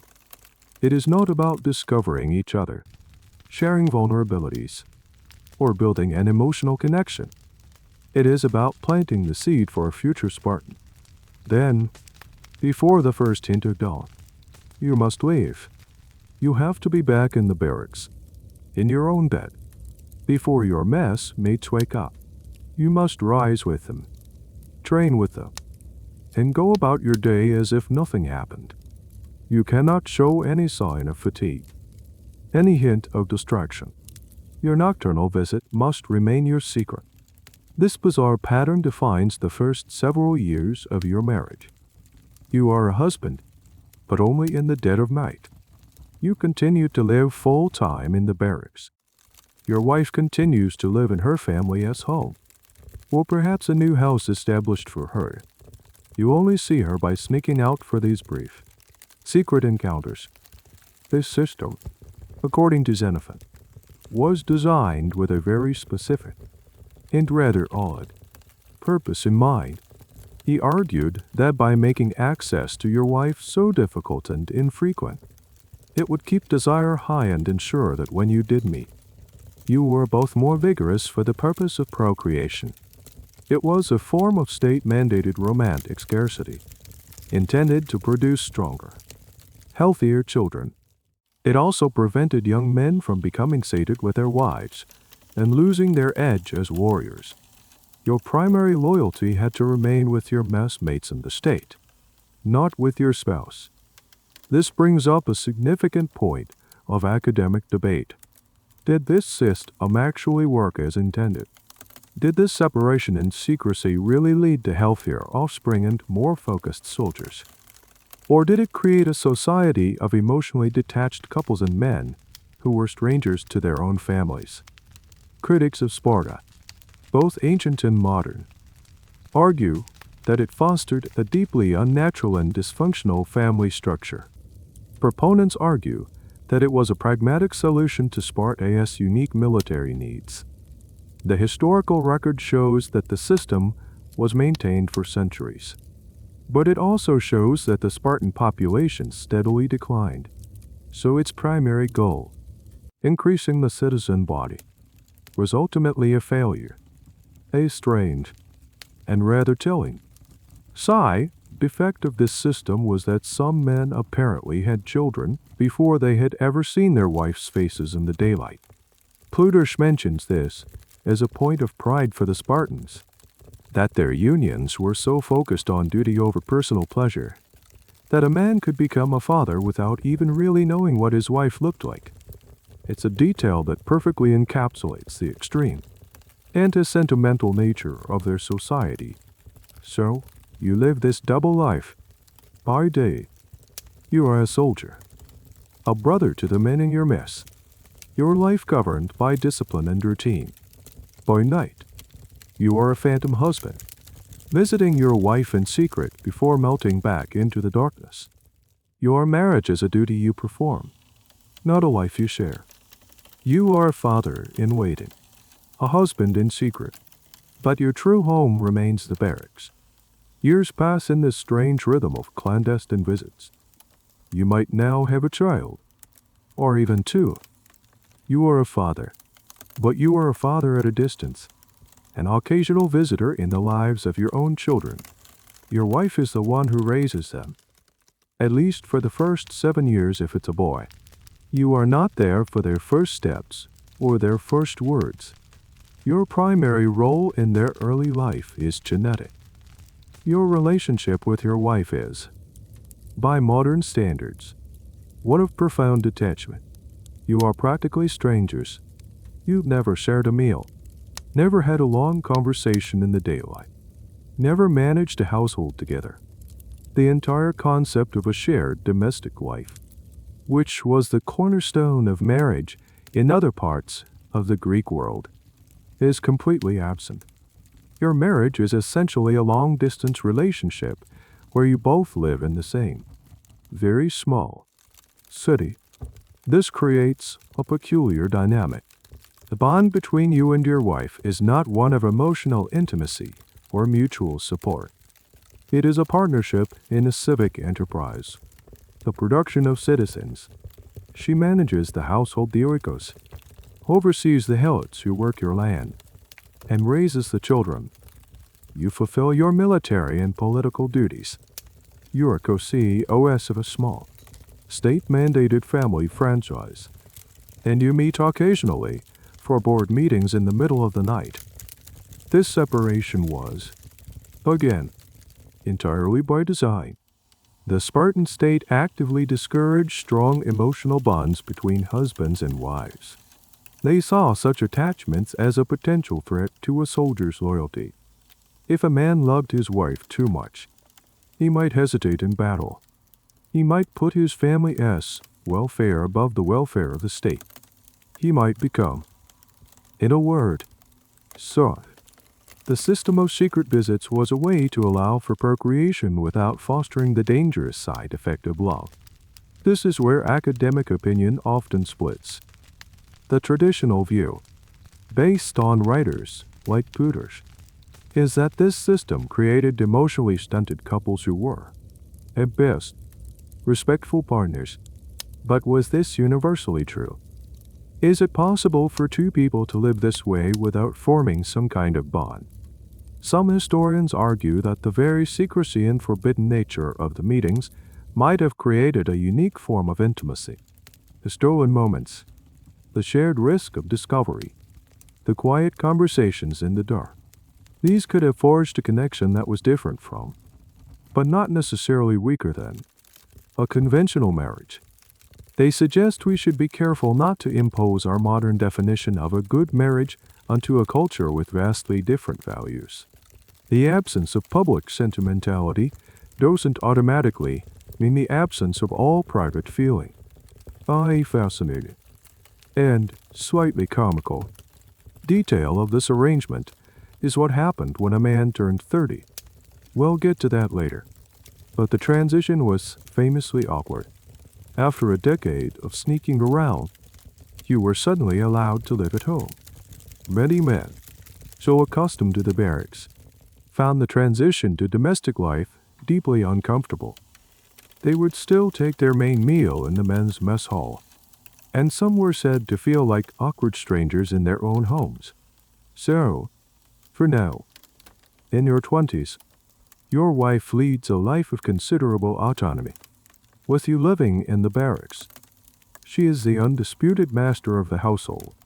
She manages the estate, directs the helots, and controls the family finances. This gave Spartan women a degree of economic power and independence that was unheard of in the rest of the Greek world. In Athens, a respectable woman was confined to her home, her life dictated by her husband. In Sparta, your wife is running a business. You might see her in public. Of course, you might pass her in the marketplace, or see her exercising with other women. But you are expected to act with complete decorum. No public displays of affection, not even a sign of recognition that would suggest a special relationship. You are to act like polite, distant acquaintances. To do otherwise would be considered undignified and embarrassing for both of you. Your marriage, in this phase, is a collection of secrets and duties. It's a legal and biological contract, but not yet a social one. You are partners in name, and you are creating a family, but you do not share a life. The state, your messmates, and your military duties are your reality. Your wife and children are a secret, a responsibility you attend to in the dark. It is a strange, fragmented existence, but for you, it is the only one you have ever known. It is simply the way things are done. The pressure on you and your wife to produce children is immense. This isn't a private, familial desire. It's a public expectation backed by the full weight of the state. Your marriage has one primary key performance indicator: healthy offspring. And failure is not an option. A childless marriage was seen as a tragedy, but also as a failure of civic duty. A man without an heir had failed to provide a future soldier for Sparta. A woman who could not conceive was seen as barren and useless, her primary function unfulfilled. This was just a social stigma. It could have legal and social consequences. There are accounts of men being pressured to set aside a barren wife, or to take a second wife, a practice that was highly unusual in the Greek world, but sometimes permitted in Sparta out of demographic necessity. But the pressure doesn't stop at just having children. You must have healthy children. The memory of that first inspection before the elders at the last Che hangs over every birth. You and your wife both know that any child you produce will be subjected to the same ruthless quality control. This creates a deep-seated anxiety around pregnancy and childbirth. A successful birth is not just the arrival of a new family member. It's the passing of a crucial state examination. If your wife gives birth to a boy, the relief is palpable. You have done your duty. You have produced a future warrior. If she gives birth to a girl, it is also a success, though a secondary one. A healthy girl will grow up to be a strong mother who can, in turn, produce more warriors. The lineage is secure. But if the child is born with any kind of defect and is rejected by the elders, the sense of shame and failure would be profound. This obsession with producing perfect offspring was central to the Spartan worldview. They were, in effect, practicing a form of eugenics. They believed that by strictly controlling who could reproduce, and by eliminating defective offspring, they could perfect their citizen body, creating a race of super warriors. This ideology permeated every aspect of their lives. The athletic training for girls, for example, was for their own fulfillment. It was because the Spartans believed that strong, athletic women would produce stronger, healthier babies. It was all part of the state-run production line. This leads us to one of the most unusual and, to us, shocking customs in Spartan society. What if a man was old, but his wife was still young and in her prime childbearing years? Or what if a man was healthy, but for whatever reason, was unable to conceive with his wife? In such cases, the state's interest in producing healthy children overrode any concept of marital fidelity. An older husband was not just permitted, but actively encouraged to choose a younger, virile, and distinguished warrior to sleep with his wife in order to produce a healthy child. The older man would essentially lend his wife to a man with superior genetic credentials. The resulting child would be considered the legal heir of the older husband, inheriting his name and his property. But everyone would know that the child's biological father was the young champion. This was not seen as adultery. Adultery was about clandestine passion and deception, which the Spartans scorned. This was illogical, state-sanctioned arrangement for the public good. It was a rational solution to a biological problem. The husband who offered his wife in this way was not seen as a cuckold. He was praised for his patriotism and his lack of selfish jealousy. The young warrior who was chosen was honored. The woman's role was to comply, as her body was ultimately a resource for the state. This practice is, of course, a source of endless fascination and debate for historians.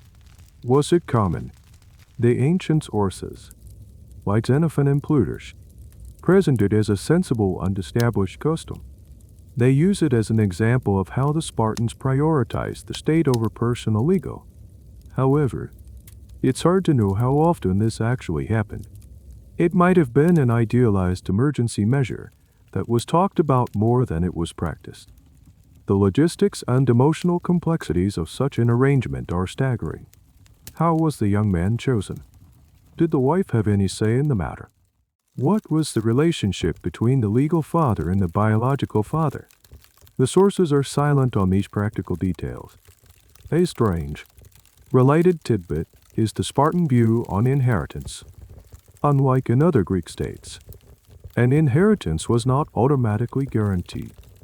A father could, if he chose, adopt another man's son as his heir, even if he had a son of his own, if he felt the other boy was of superior quality. The state also had the right to redistribute property. This further reinforces the idea that children and property were not private matters, but resources to be managed by the state for its own benefit.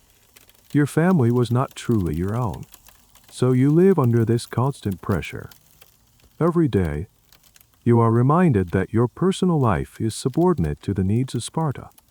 Your marriage is a tool for procreation. Your wife's body is a vessel for the next generation. Your children are assets to be inspected and approved.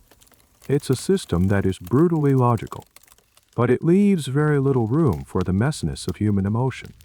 love, jealousy, pride, and possession. These were all considered dangerous distractions from the one thing that truly mattered: the strength and survival of the state. The concept of sharing a wife was not limited to cases of an older husband.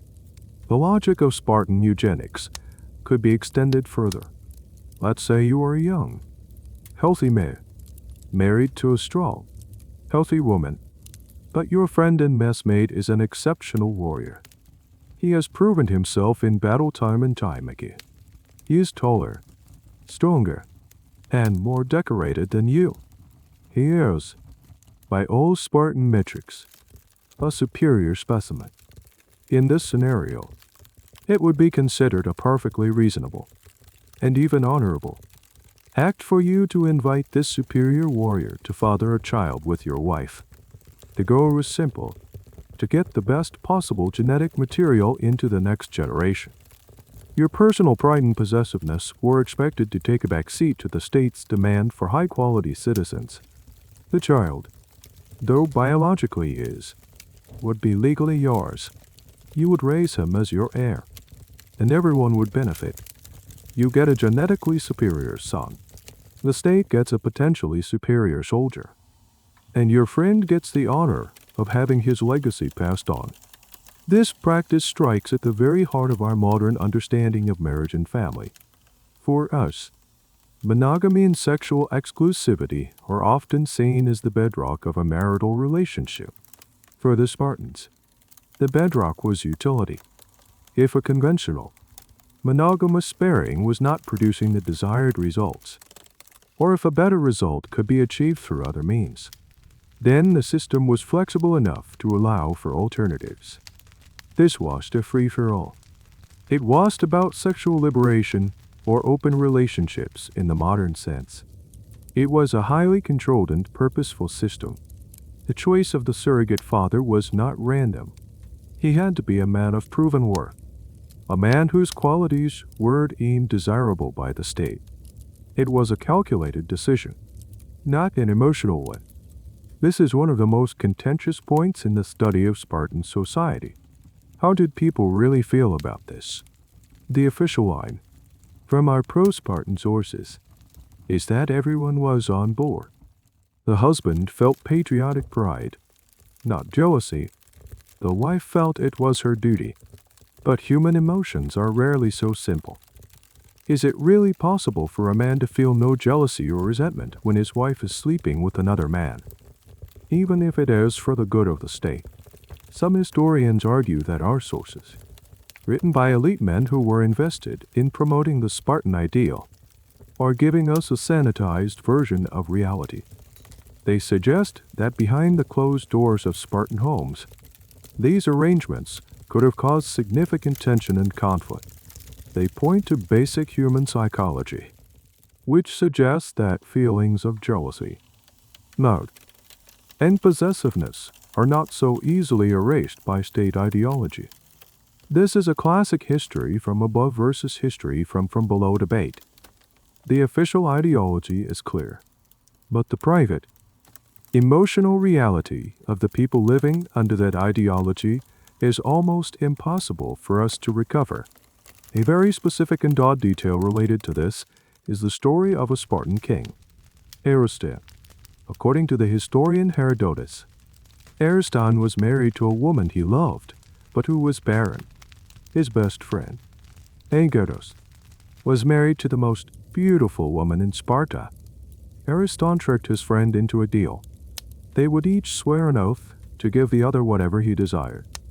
After Agoge swore, Ariston demanded his wife. Bound by his oath, Agoge had to comply. Ariston set aside his own wife and married her, and she soon gave him a son, Demaratus. This story, while probably embellished, shows that even at the highest levels of society, the transfer of wives was a conceivable, if dramatic, event. It also hints at the passions and desires that the official Spartan system tried so hard to suppress. So, you, as a Spartan husband, exist in a state of what we might call conditional monogamy. Your marriage is exclusive, but only as long as it serves the state's interests sufficiently. If the state's interests are better served by a different arrangement, you are expected to comply without complaint. Your wife is not yours alone. She is a national resource. Her reproductive capacity is an asset that belongs, in the final analysis, to Sparta. This system highlights the fundamental difference between the Spartan worldview and that of their rivals, especially the Athenians. The Athenians prized the oikos, the private household, as the sacred, fundamental unit of society. A man's home was his castle, his wife and children his private domain. For the Spartans, the only sacred unit was the state itself. The family was merely a department of the state, a branch office responsible for recruitment and training. This willingness to sacrifice private sentiment for public good was what made them seem both admirable and monstrous to the rest of the Greek world. It was the source of their strength, and the key to their very strange way of life. So far, we have seen the Spartan woman primarily through the lens of her role as a bride and a mother, a vessel for procreation, managed and even shared for the good of the state. But to leave it, there would be to miss one of the most radical and defining features of Spartan society, the extraordinary power and freedom of its women, while you were living in your barracks, and later, spending your days in military and political duties. Your wife is in charge. She runs the Kale Arrows, the plot of land that is the source of your family, that's wealth. She manages the Helot workforce, ensuring the agricultural production that fulfills your monthly contribution to the mess hall. She is, for all intents and purposes, the head of the household. This gave her economic power that was simply unimaginable for a woman in Athens or Corinth. An Athenian woman was legally a minor her entire life, unable to own significant property or conduct business. Your Spartan wife could, and did. This economic power translated into social power. Spartan women were famously outspoken, confident, and not afraid to voice their opinions, even on matters of politics and war. There are countless anecdotes from other Greeks expressing their shock at the licentiousness and rule by women in Agoge in Sparta, while other Greek women were expected to be silent and invisible. Your wife was trained to be a fierce guardian of Spartan values. Her education was a key part of this. From a young age, she underwent her own version of the Agoge. It wasn't as brutal as the boys' training, but it was rigorous. She learned to run, wrestle, and throw the javelin. She participated in public athletic competitions, often performing naked or in minimal clothing. Just like the boys, the purpose, as we've noted, was eugenic, to create strong bodies for childbearing. But a side effect was the creation of women who were physically confident and accustomed to being in the public eye. They were also educated. They were taught to read and write, and they were steeped in the same martial poetry and patriotic lore as the men.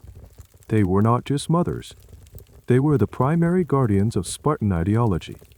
It was the women who were expected to instill the core values of courage and sacrifice in their children. The famous phrase, "come back with your shield," or on it, a mother's supposed farewell to her son going to war, perfectly captures this role. She would rather see you dead than disgraced. This is a point where history and myth get tangled, and historians are still trying to sort it out. Did Spartan mothers really say this? Or is it a later, romanticized invention to encapsulate the Spartan ethos? Many scholars believe it's probably the latter, a kind of soundbite that neatly summarizes their values. However, even if the specific words are apocryphal, the sentiment behind them is almost certainly accurate.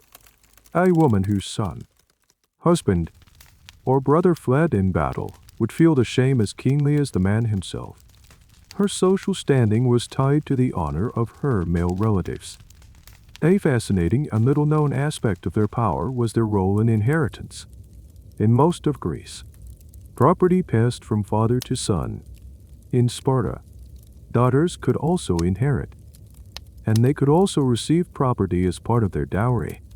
Over time, due to the constant loss of men in warfare and the rules of inheritance, women came to control a huge portion of Sparta's wealth. By the time of the philosopher Aristotle, in the 4th century BCE, it was estimated that women owned as much as 2/5 of all the land in Sparta. This was a source of immense internal tension and was seen by critics like Aristotle as a major cause of Sparta's decline.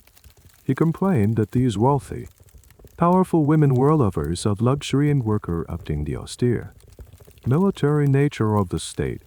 So, while you see your wife as a partner in procreation, you also have to recognize her as a significant power player in her own right.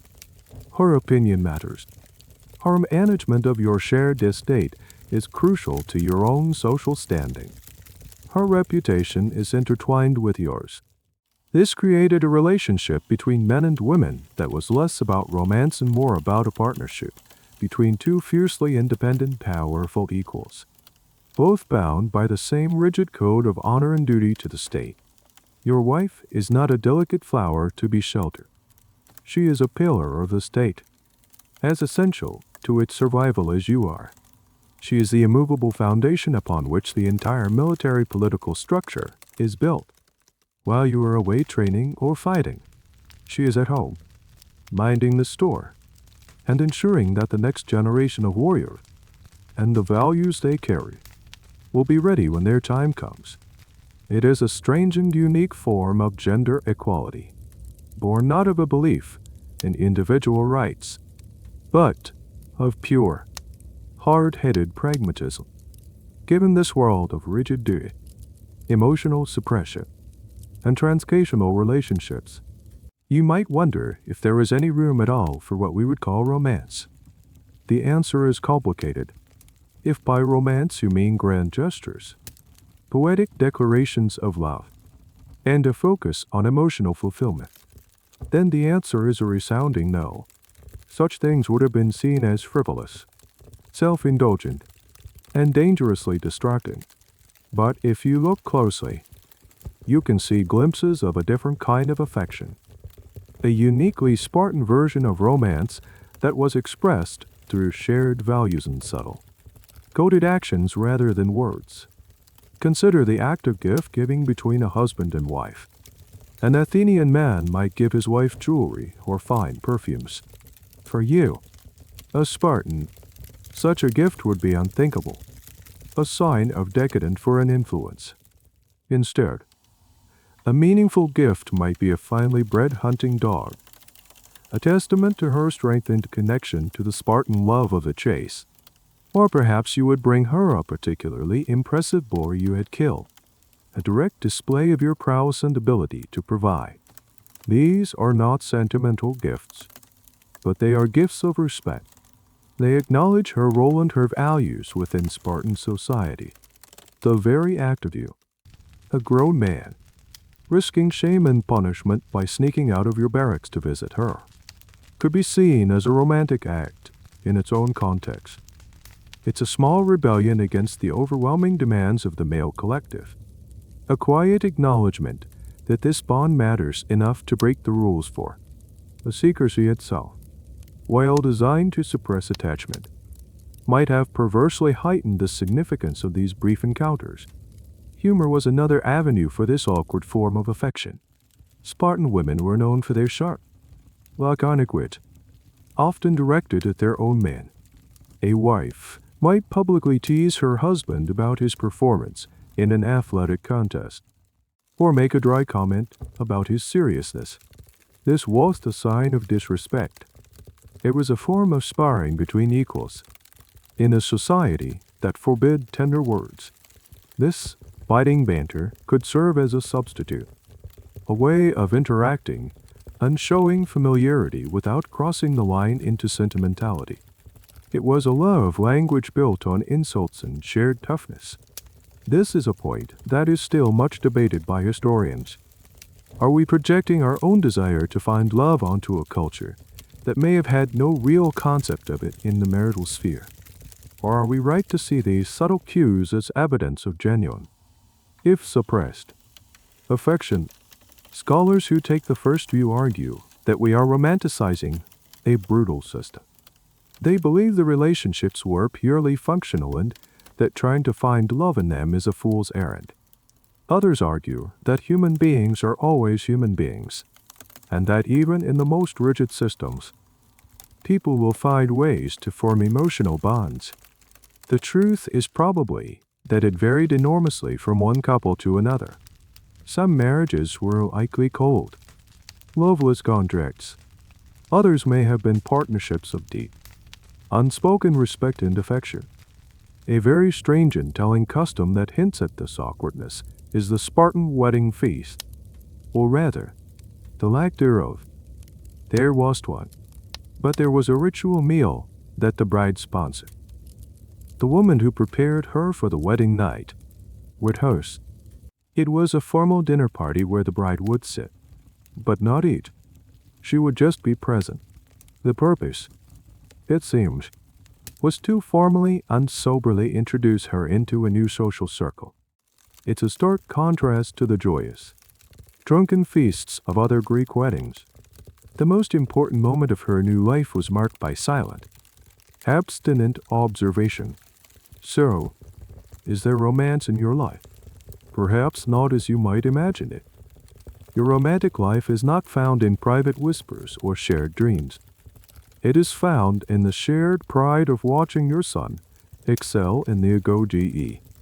It is found in the nod of respect you exchange with your wife across a public square after she has managed your estate through a difficult season. It is found in the grin, unspoken understanding that you are both cogs in the same machine, both utterly dedicated to the same harsh, demanding cause. It's a romance of duty, of shared purpose, and of mutual, hard-won respect. It is as austere, as functional, and as strong as a Spartan shield. It may not be war, but it is, in its own way, unbreakable. Your love story is not written in poems. It is written in the survival and strength of your lineage and your city. While your relationship with your wife is a distant and duty-bound affair, there is another, more emotionally intense bond that continues to shape your life, the one with the men at your mess, and, particularly, the echoes of the relationship you had with your Aristas in the Agoge. The intense mentorship you experienced as a boy does not simply vanish when you turn 20. It transforms. The explicitly romantic and pedagogical relationship evolves into a lifelong bond of camaraderie and battlefield loyalty. The man who was your mentor is now your equal, your brother in arms. You are no longer his beloved boy. You are his messmate, his comrade, the man who stands next to him in the shield wall. This bond was considered the bedrock of the Spartan army's strength. The idea was that a man would fight more fiercely and be less likely to retreat if he was fighting alongside someone he loved. He would be terrified of showing cowardice in front of his former mentor or a younger man he himself was now mentoring. This network of overlapping relationships created a web of loyalty and shame that made the Spartan phalanx incredibly resilient. The famous Sacred Band of Thebes, a rival city-state's elite unit composed of 150 pairs of male lovers, was actually an imitation and formalization of the Spartan principle. The band saw the power of these bonds and decided to create a whole regiment based on it. For you, it's not a special unit. It's just the way the entire army works. The physical aspect of these relationships in adulthood is, once again, a subject of intense historical debate. By the time you are married, are these same-sex relationships expected to cease? Or do they continue in some form within the hyper-masculine world of the barracks? The official line from pro-Spartan writers like Xenophon is that, upon reaching adulthood, These passions were meant to be completely sublimated into a pure, platonic friendship and military loyalty. The physical desire was supposed to be a feature of adolescence, something you grew out of as you took on the adult responsibilities of marriage and procreation. However, many historians are skeptical of this neat and tidy explanation. They argue that it's unlikely that men who had spent their entire formative years in such an environment would simply turn off that part of their lives. It's more plausible, they suggest, that these relationships continued, perhaps more discreetly, throughout a man's life, in a world where you spend a decade living exclusively with men, and your wife is a secret visitor in the night. It's not hard to imagine where your primary emotional and physical attachments might lie. The academic consensus, if there is one, is that we simply cannot know for sure. The official ideology prescribed one thing, but the reality of life in the barracks may have been quite another. A curious, and perhaps related, piece of Spartan military custom was the practice of battlefield pairing. Before a major campaign, it was common for a warrior to seek out a particular comrade and form a partnership for the upcoming battle. They would swear oaths to stand by each other, to protect each other, and, if necessary, to die for each other. This was seen as a way of sharpening a soldier's focus and courage. This partner was often, though not always, a man with whom he shared one of these deep, lifelong bonds. So, while your marriage is about producing children for the state, your relationships with your fellow soldiers are about keeping each other alive. The emotional weight in your life is tilted heavily towards the barracks, not towards your home. You share your fears, your ambitions, and your daily life not with your wife, but with your messmates, the man you eat with every day, the man you train with, the man whose shield protects you in the chaos of battle. This is the most important relationship in your adult life. This creates a fascinating and complex emotional landscape. You have a legal and procreative duty to your wife, and you have a deep, life-or-death loyalty to your male comrades. These two worlds exist in parallel, rarely intersecting. The Spartan system didn't just separate husbands and wives physically. It separated them emotionally, creating two distinct spheres of attachment. One was for the future of Sparta. The other was for the present reality of survival. And for a Spartan man, survival on the battlefield was everything. The love that mattered most was the love that kept the shield wall from breaking. The day you turn 30 is a momentous one. After a decade in the barracks, as a full-time soldier, you are finally released from your residential duties. You are now permitted to live at home with your wife and children for the first time in 23 years. Since you were taken from your family at the age of 7, you are going to experience something resembling a normal domestic life. But normal is a relative term. The transition is notoriously awkward. You are now a stranger in your own home. Your wife, who has been running the household independently for years, is accustomed to her authority. Your children, who have only known you as a shadowy nighttime visitor or a distant public figure, are suddenly confronted with your constant presence. And you, conditioned by a lifetime of institutional living, find the relative quiet and unstructured nature of a private home deeply unsettling. You are used to the noise and rigid schedule of the barracks, the constant presence of your 15 messmates, the rough banter, the shared meals. The domestic sphere is an alien environment. Plutarch notes that many new 30-year-old husbands felt so out of place that they would still sneak out of their own homes to go back to the barracks to sleep, only returning home before dawn so as not to be seen. The habits of secrecy and communal living were deeply ingrained.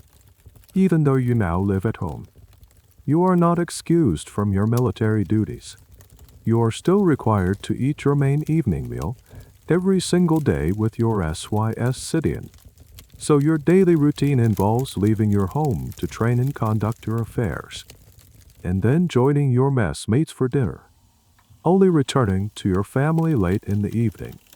The mess hall remains the true center of your social and political life. Your home is essentially just the place you now sleep. This is a point of some academic discussion.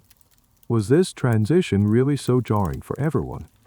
Or is this another case of ancient writers exaggerating Spartan peculiarities for dramatic effect? Some historians suggest that the reality was likely more nuanced. While the initial adjustment might have been strange, most men probably adapted to their new role as head of a household. The continued communal dining was a way of maintaining military cohesion. But it didn't mean that a man couldn't also become a husband and father. In a more conventional sense, the system was designed to create a slow, gradual integration into family life, rather than a sudden shock. One of the new responsibilities you take on at 30 is full political participation. You can now vote in the assembly, the appella. As we noted, this was done by shouting. The assembled citizens would roar their approval or disapproval of laws proposed by the Jaris, IA, and the EP holders. It was a noisy, chaotic, and deeply democratic process. In its own way, your voice, literally, now matters in the running of the state. You might also be elected to serve as one of the 5 EP holders for a 1-year term. This was one of the most powerful positions in Sparta, and it was open to any citizen over 30. The EP holders held immense power, able to challenge even the kings. A little known, and rather interesting, aspect of your new freedom is that you are now also expected to take on a role in the Agoge. You are now one of the adults responsible for training the next generation. You might act as an instructor, or you might be the hostess to a young boy, beginning the cycle anew. Your own brutal education now becomes the template for the education you inflict on others. You have gone from being the raw material to being one of the craftsmen, helping to forge new weapons for the state. So, at 30, your life opens up, but it also becomes more complex. You are now juggling your duties to your mess, your responsibilities as a voting citizen, your role as an educator of the young, and your new, unfamiliar position as the live-in patriarch of a family. You start to get to know your wife in the daylight. You have conversations that aren't rushed or conducted in whispers. You watch your children grow, and perhaps you even begin to play a more active role in their upbringing, though the state still dictates its terms. It's a slow, awkward dance of becoming a family. The emotional distance that was so carefully engineered for the first decade of your marriage begins to, perhaps, close. But the habits of a lifetime are hard to break. You are a soldier first, a citizen second, and a husband and father a distant third. Your loyalties have been forged in a different fire, and the quiet comforts of home will likely always feel slightly less real, and certainly less important, than the start, demanding world of the barracks. Now that you are living at home, you become more acutely aware of a constant, silent presence in your life, the helots. These are not just servants or slaves, in the way an Athenian might own a few.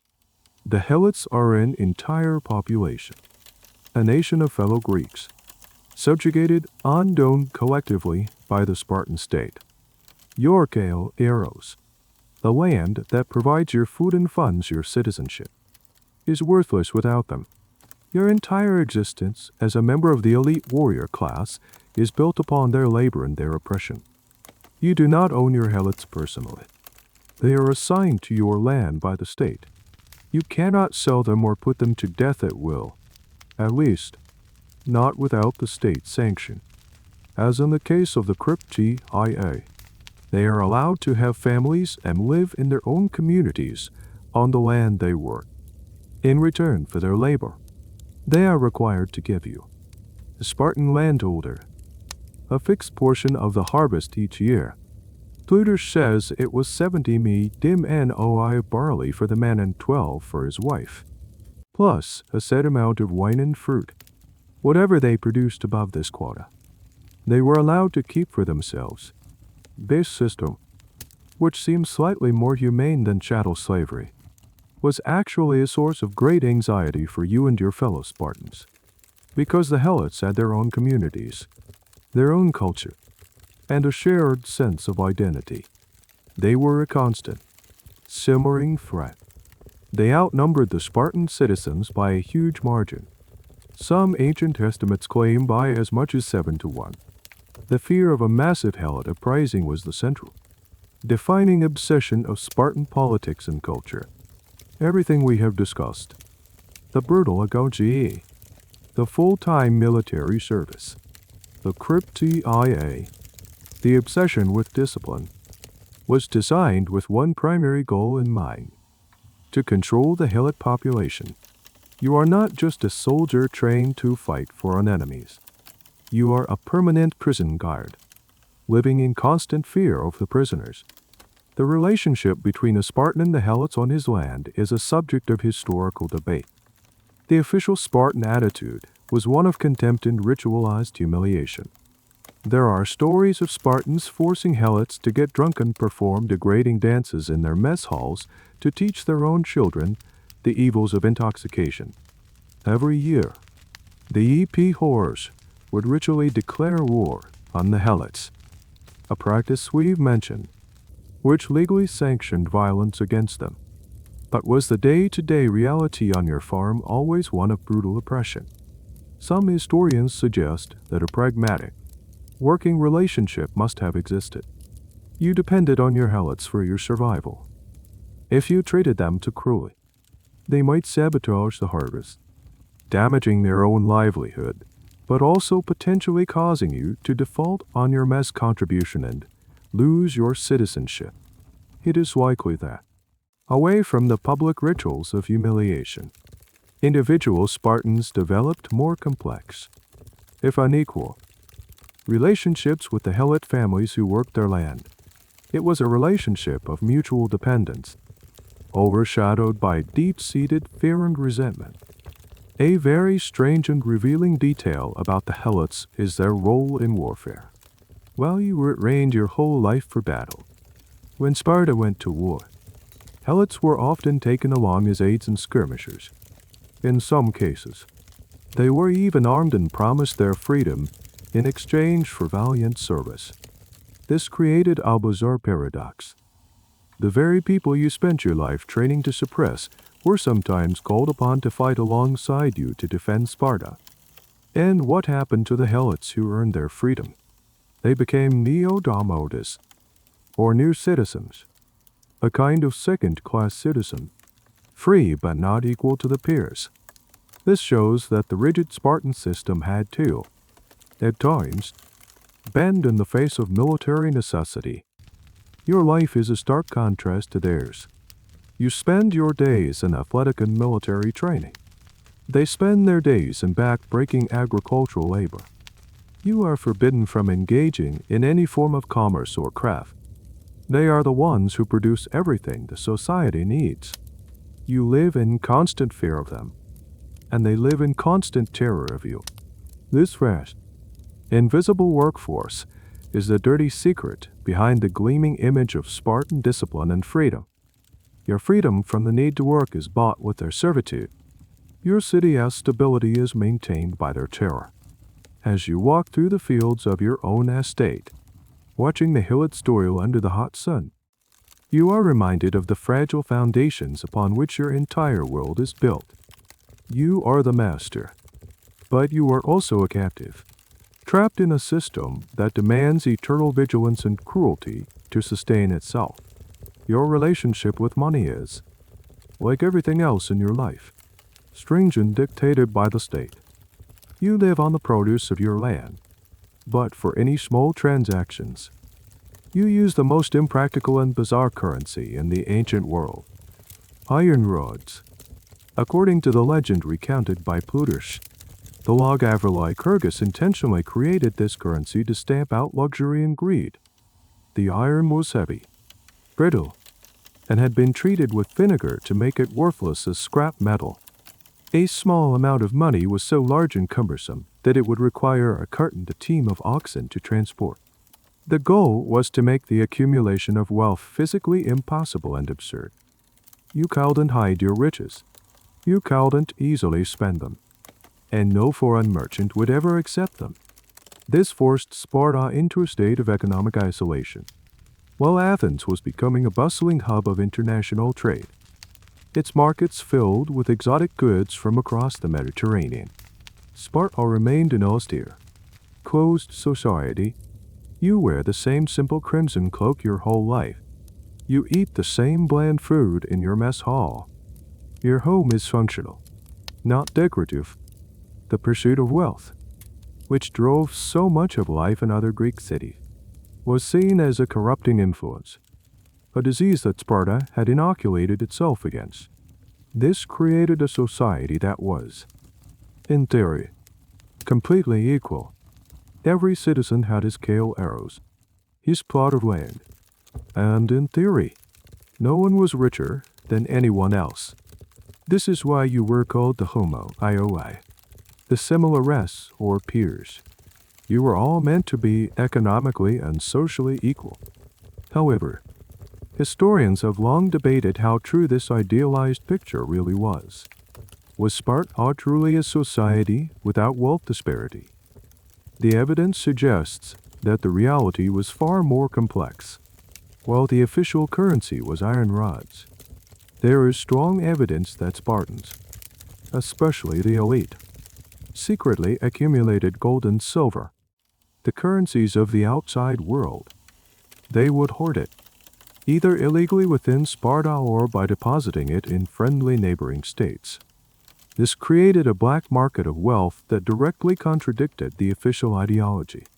So while you, an ordinary citizen, might still be using cumbersome iron rods for local business, the powerful men, the kings, the whores, the wealthy elders, were likely playing a very different game. This hypocrisy is a major point of discussion for scholars. Did the strict laws against wealth simply drive it underground, creating more corruption? Not less. It seems that despite the state's best efforts, human nature, the desire for power, influence, and security that wealth can bring, found a way to circumvent the system. A fascinating and weirdly specific law related to this was the prohibition on Spartans traveling abroad. You were generally forbidden to leave Laconia without official permission. This was partly to prevent you from being corrupted by foreign ideas and luxuries, and partly to keep the Spartan military system a closely guarded secret. At the same time, foreigners were generally discouraged from visiting Sparta, a policy known as the X and Elegia. This was to prevent them from bringing in their decadent habits and their gold and silver. Sparta was trying to be a cultural and economic fortress.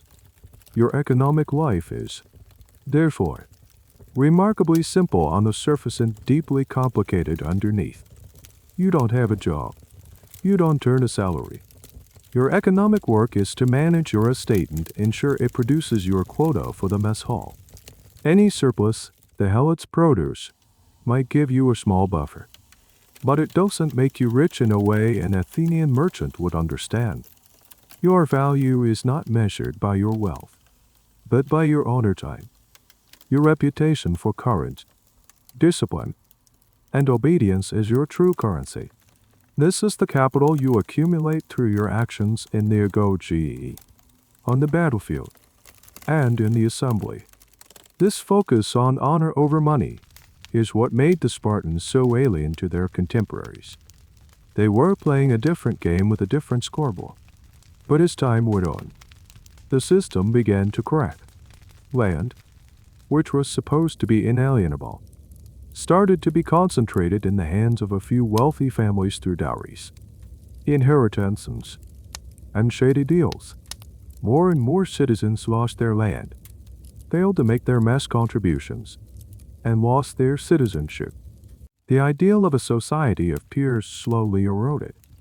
replaced by a reality of a tiny, wealthy elite and a growing number of disenfranchised ex-citizens. The iron currency and the laws against luxury were ultimately no match for the slow, corrosive power of economic inequality.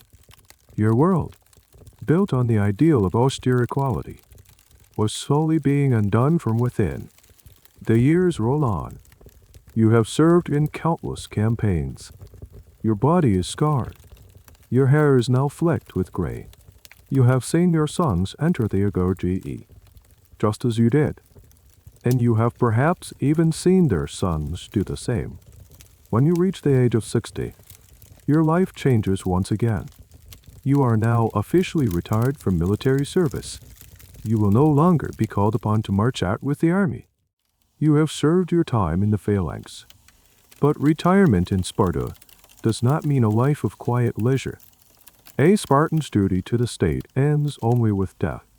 Now that you are an elder, a new path of service opens up to you. The most prestigious and powerful role a Spartan could ever aspire to. A seat on the Gerus IA, the Council of Elders. The Gerus IA was the supreme governing body of Sparta. It consisted of 28 men, all over the age of 60, plus the 2 Spartan kings. These 30 men held the real power in the state. They prepared the laws that were presented to the citizen assembly. They could override the assembly's vote if they felt it was crooked, and they served as the highest court, with the power to try any citizen, including the kings, for capital offenses. A seat on this council was the ultimate prize, the culmination of a lifetime of honorable service. The election process for the Gerus IA was as strange as everything else in Sparta. When a council member died, an election was held in the assembly. The candidates, all men over 60 who had put themselves forward, were presented to the people one by one. The assembly, however, was not allowed to see them. The candidates were walked through the hall, in a random order, in complete silence. Meanwhile, a group of judges was sequestered in a nearby building with a writing tablet. They could not see who was passing through the assembly, but they could hear the crowd's reaction. As each candidate passed, the people would shout their support. The judges would listen to the shouting and make a note of which candidate provoked the loudest and most sustained roar. The man who received the greatest volume of applause was declared the winner. Aristotle, in his analysis of the Spartan constitution, called this process childish. It was essentially a popularity contest decided by a shouting match, with no rational deliberation. But for the Spartans, it was a way of measuring a man's lifetime accumulation of honor and respect. The man who got the loudest shouts was the one who was most deeply admired by his peers. This is another area where historians debate the reality versus the ideal. Was the election really just about who could get the biggest cheer? Or was there significant backroom dealing on campaigning beforehand? It's likely that powerful families and factions would have marshaled their supporters to ensure their candidate received the most applause. The childish process probably masked a sophisticated political game. If you are not elected to the Gerus IA, your role as an elder is still important. You are a repository of wisdom and tradition. You are a respected voice in the mess hall and a powerful influence on the training of the young. Your presence is a constant reminder to the younger generations of the values of endurance and lifelong service. There was no generation gap in Sparta. There was a rigid hierarchy of age and experience. A strange and lesser-known fact about Spartan old age concerns their diet. While the younger men were kept on a lean, minimal diet to maintain their fighting trim, it's believed that the elders were given more food and better provisions. Their service was done, and they were now being honored by the state. The black broth might still be on the menu, but it was likely supplemented with more meat and other comforts that were denied to the active soldiers. As an elder, you watch the world you grew up in begin to change. Perhaps you see the number of full citizens dwindling, the old austerity being replaced by a secret love of luxury, the old discipline becoming harder to enforce. You are the guardian of a tradition that is under threat, both from outside forces and from internal decay. Your relationship with your wife has also, by now, settled into a long companionship. The awkwardness of your 30s is long past. You have shared a home for decades, raised children and grandchildren. The bond is no longer the secret, passionate duty of youth, nor the awkward adjustment of middle age. It is a partnership built on a lifetime of shared history, a deep, if unspoken, understanding. You are two pillars of the old Spartan order, standing together as the world shifts around you. Your life has been one of continuous, relentless service, and even in your final years, your purpose remains the same: to uphold the laws and honor of Sparta until the very end. In the end, all lives must face their conclusion, and in Sparta, death was treated with the same pragmatic lack of sentimentality as birth and marriage. For you, the Spartan man, there was only one truly glorious way to die: in battle, facing the enemy. To die in your bed of old age was acceptable, a natural end to a life of service, but it carried no special honor. To die in the phalanx, protecting your comrades and your city, was the ultimate fulfillment of your existence. This belief was ingrained in you from your earliest days in the Agoge, through the heroic poetry you memorized and the public praise heaped upon fallen warriors. The goal was not simply to live a long life, but to live and die an honorable one. The greatest fear was not death, but a bad death, dying a coward, or dying for a meaningless reason. This is perfectly encapsulated in the Spartan rules for burial and mourning. Most deaths were treated with stark simplicity. The body was wrapped in a simple crimson cloak, the same one you wore in life, and buried in an unmarked grave. There were no elaborate funeral processions, no lengthy periods of public mourning. Grief was considered a private, self-indulgent emotion that had no place in the public sphere. The state demanded you get over your loss quickly and return to your duties. The official mourning period was a mere 11 days. On the 12th day, you were expected to offer a sacrifice and go back to normal life. But there were two exceptions to this rule of anonymous burial. Only two types of people were considered worthy of having their names inscribed on their tombstones. The first was a man who died in battle. His name was carved in stone as a permanent testament to his valor, a source of pride for his family and an example for future generations. The second, and this is what makes the Spartan view so unique, was a woman who died in childbirth. This is a profound statement. In the Spartan worldview, a woman who died while giving birth was considered the exact equivalent of a man who died in battle. Both were seen as having sacrificed their lives in direct service to the state. He died creating security for Sparta on the battlefield. She died creating future citizens for Sparta in the home. Both were soldiers who fell at their posts. Her death was not a private family tragedy. It was a public act of heroism, worthy of the same honor as a fallen warrior. This equivalence is one of the most powerful indicators of the high, if functional, status of women in Spartan society. While their lives were constrained by the state's demands, their primary role, procreation, was elevated to an act of supreme civic virtue and patriotic sacrifice. This is a subject of ongoing discussion among historians.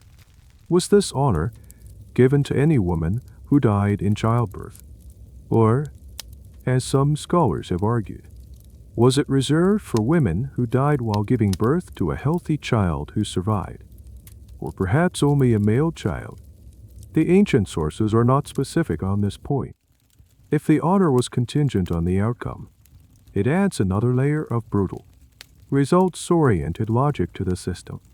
However, Most scholars tend to believe the honor was for the act of sacrifice itself, regardless of the outcome. It was the woman's battle, and her death in it was honorable in its own right. A strange and lesser-known aspect of Spartan death rituals concerned those who died as cowards. If a man fled in battle, he was known as a trembler. He was not executed, but was condemned to a life of social death. He had to wear special patched clothing, shave only half his beard as a mark of ridicule, and no one would exercise with him, eat with him, or even speak to him. He was an outcast, and when he died, he was buried in disgrace. His memory is a source of eternal shame for his family. This social ostracism was considered a punishment worse than death. So as you contemplate your end, you have two honorable paths. You can die in the chaos and glory of battle, your name preserved in stone for eternity, or you can live out your years, serve on the Jerusalem, and be laid to rest quietly, your legacy living on through the sons and grandsons you have given to Sparta. The choice is not truly yours. It belongs to fate and the needs of the state. Your entire life has been a preparation for this moment. You were born to be a soldier. You were trained to be a soldier.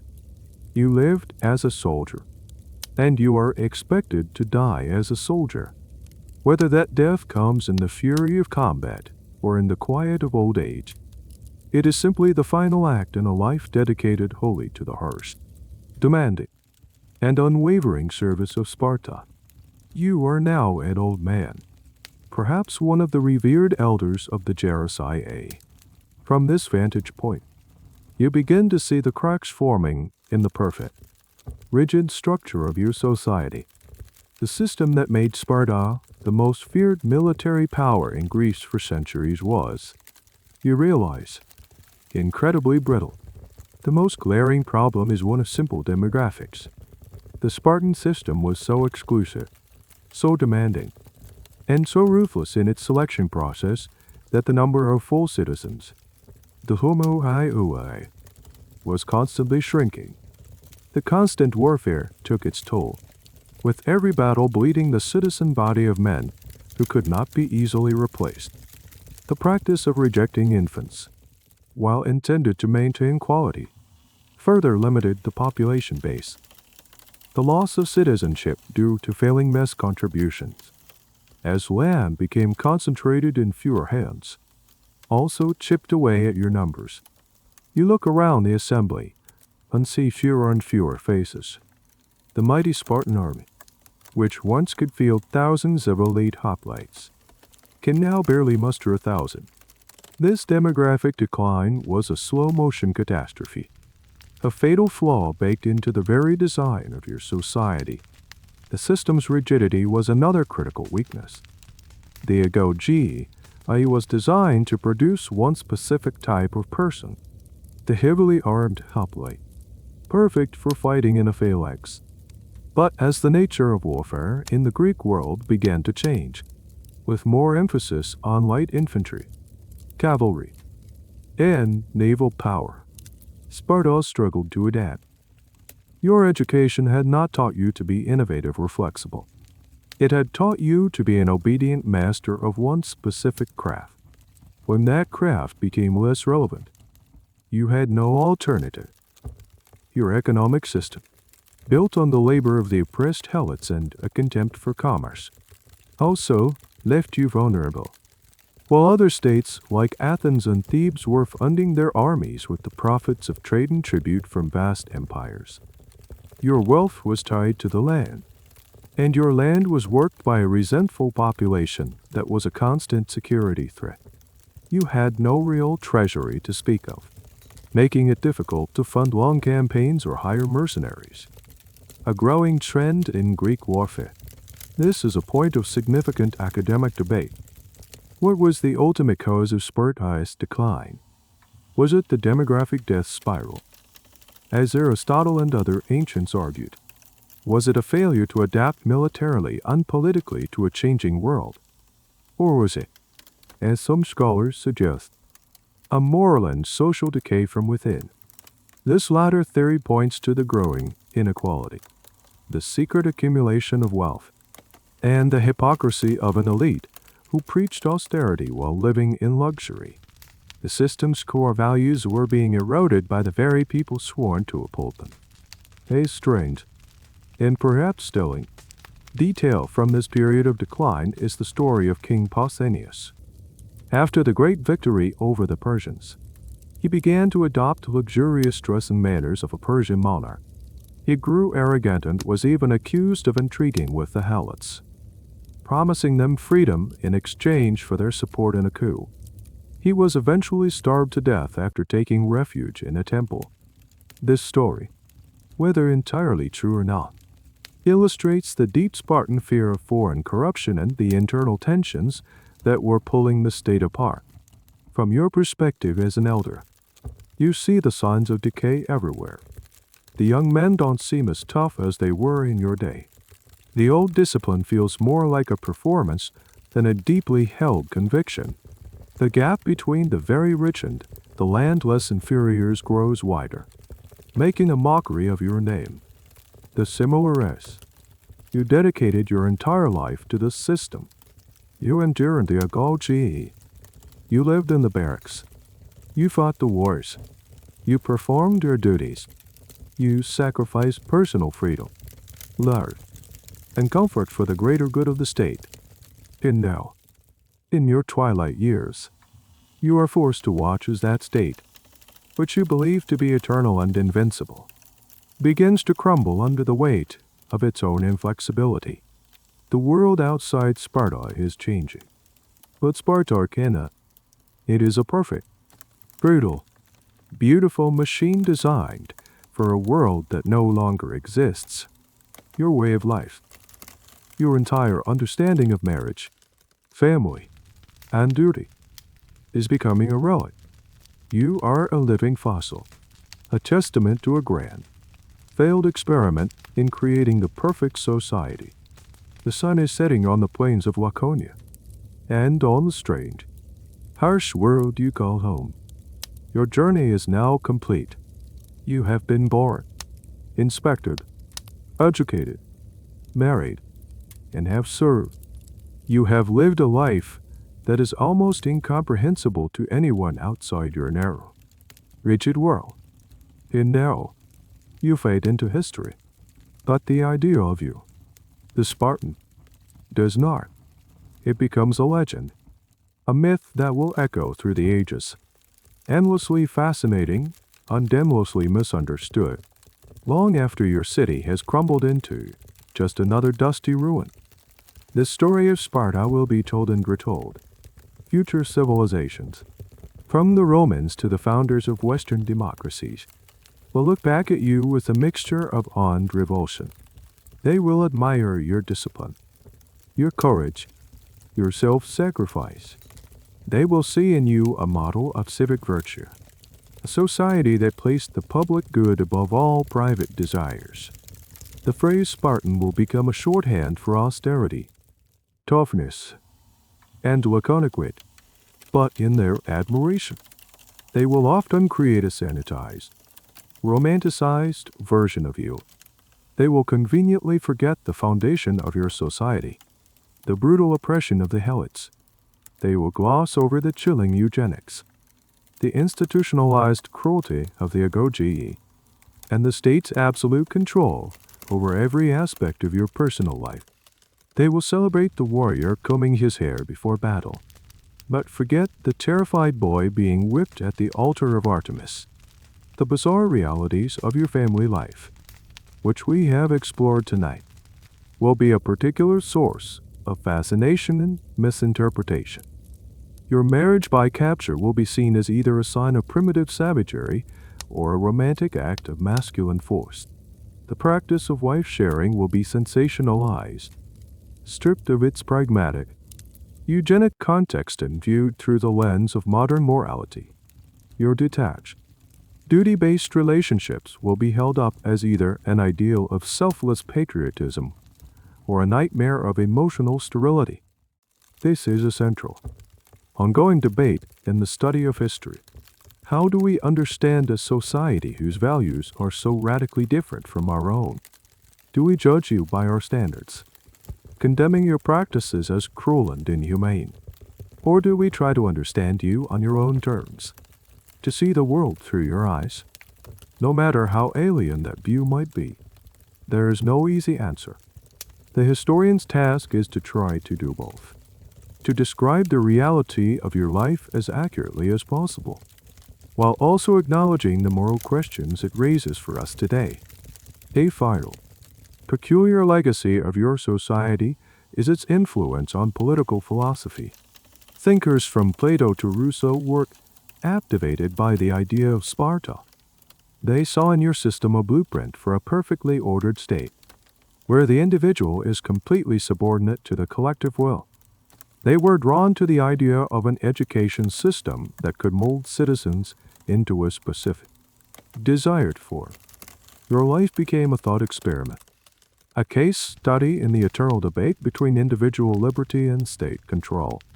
Your strange and rigid society became an inspiration for some of history's most radical, and sometimes most dangerous, political ideas. So as you take your place in the long, silent ranks of the past, you leave behind not just the memory of a fearsome army, but a powerful and enduring myth. You are a symbol of total dedication, of the outer limits of human endurance and social engineering. Your story is a cautionary tale about the price of stability and the cost of perfection. You are a ghost that haunts the Western imagination, a permanent and unsettling reminder of a completely different way to be human. And so, our journey through the strange and stark world of ancient Sparta comes to a close. You have walked in the footsteps of a Spartan boy, felt the cold discipline of the Agoge, and navigated the bizarre customs of marriage and family.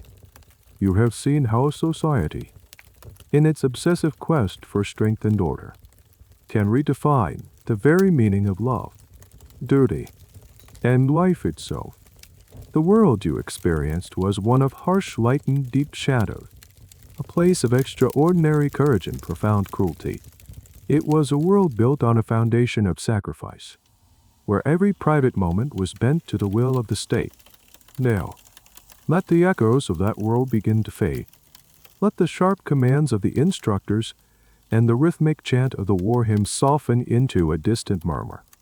The rigid lines of the phalanx dissolve, and the austere barracks fade back into the mists of time. The cold, clear air of the Laconian plain gives way to the gentle warmth of your own room. The story is over. The history is now quiet.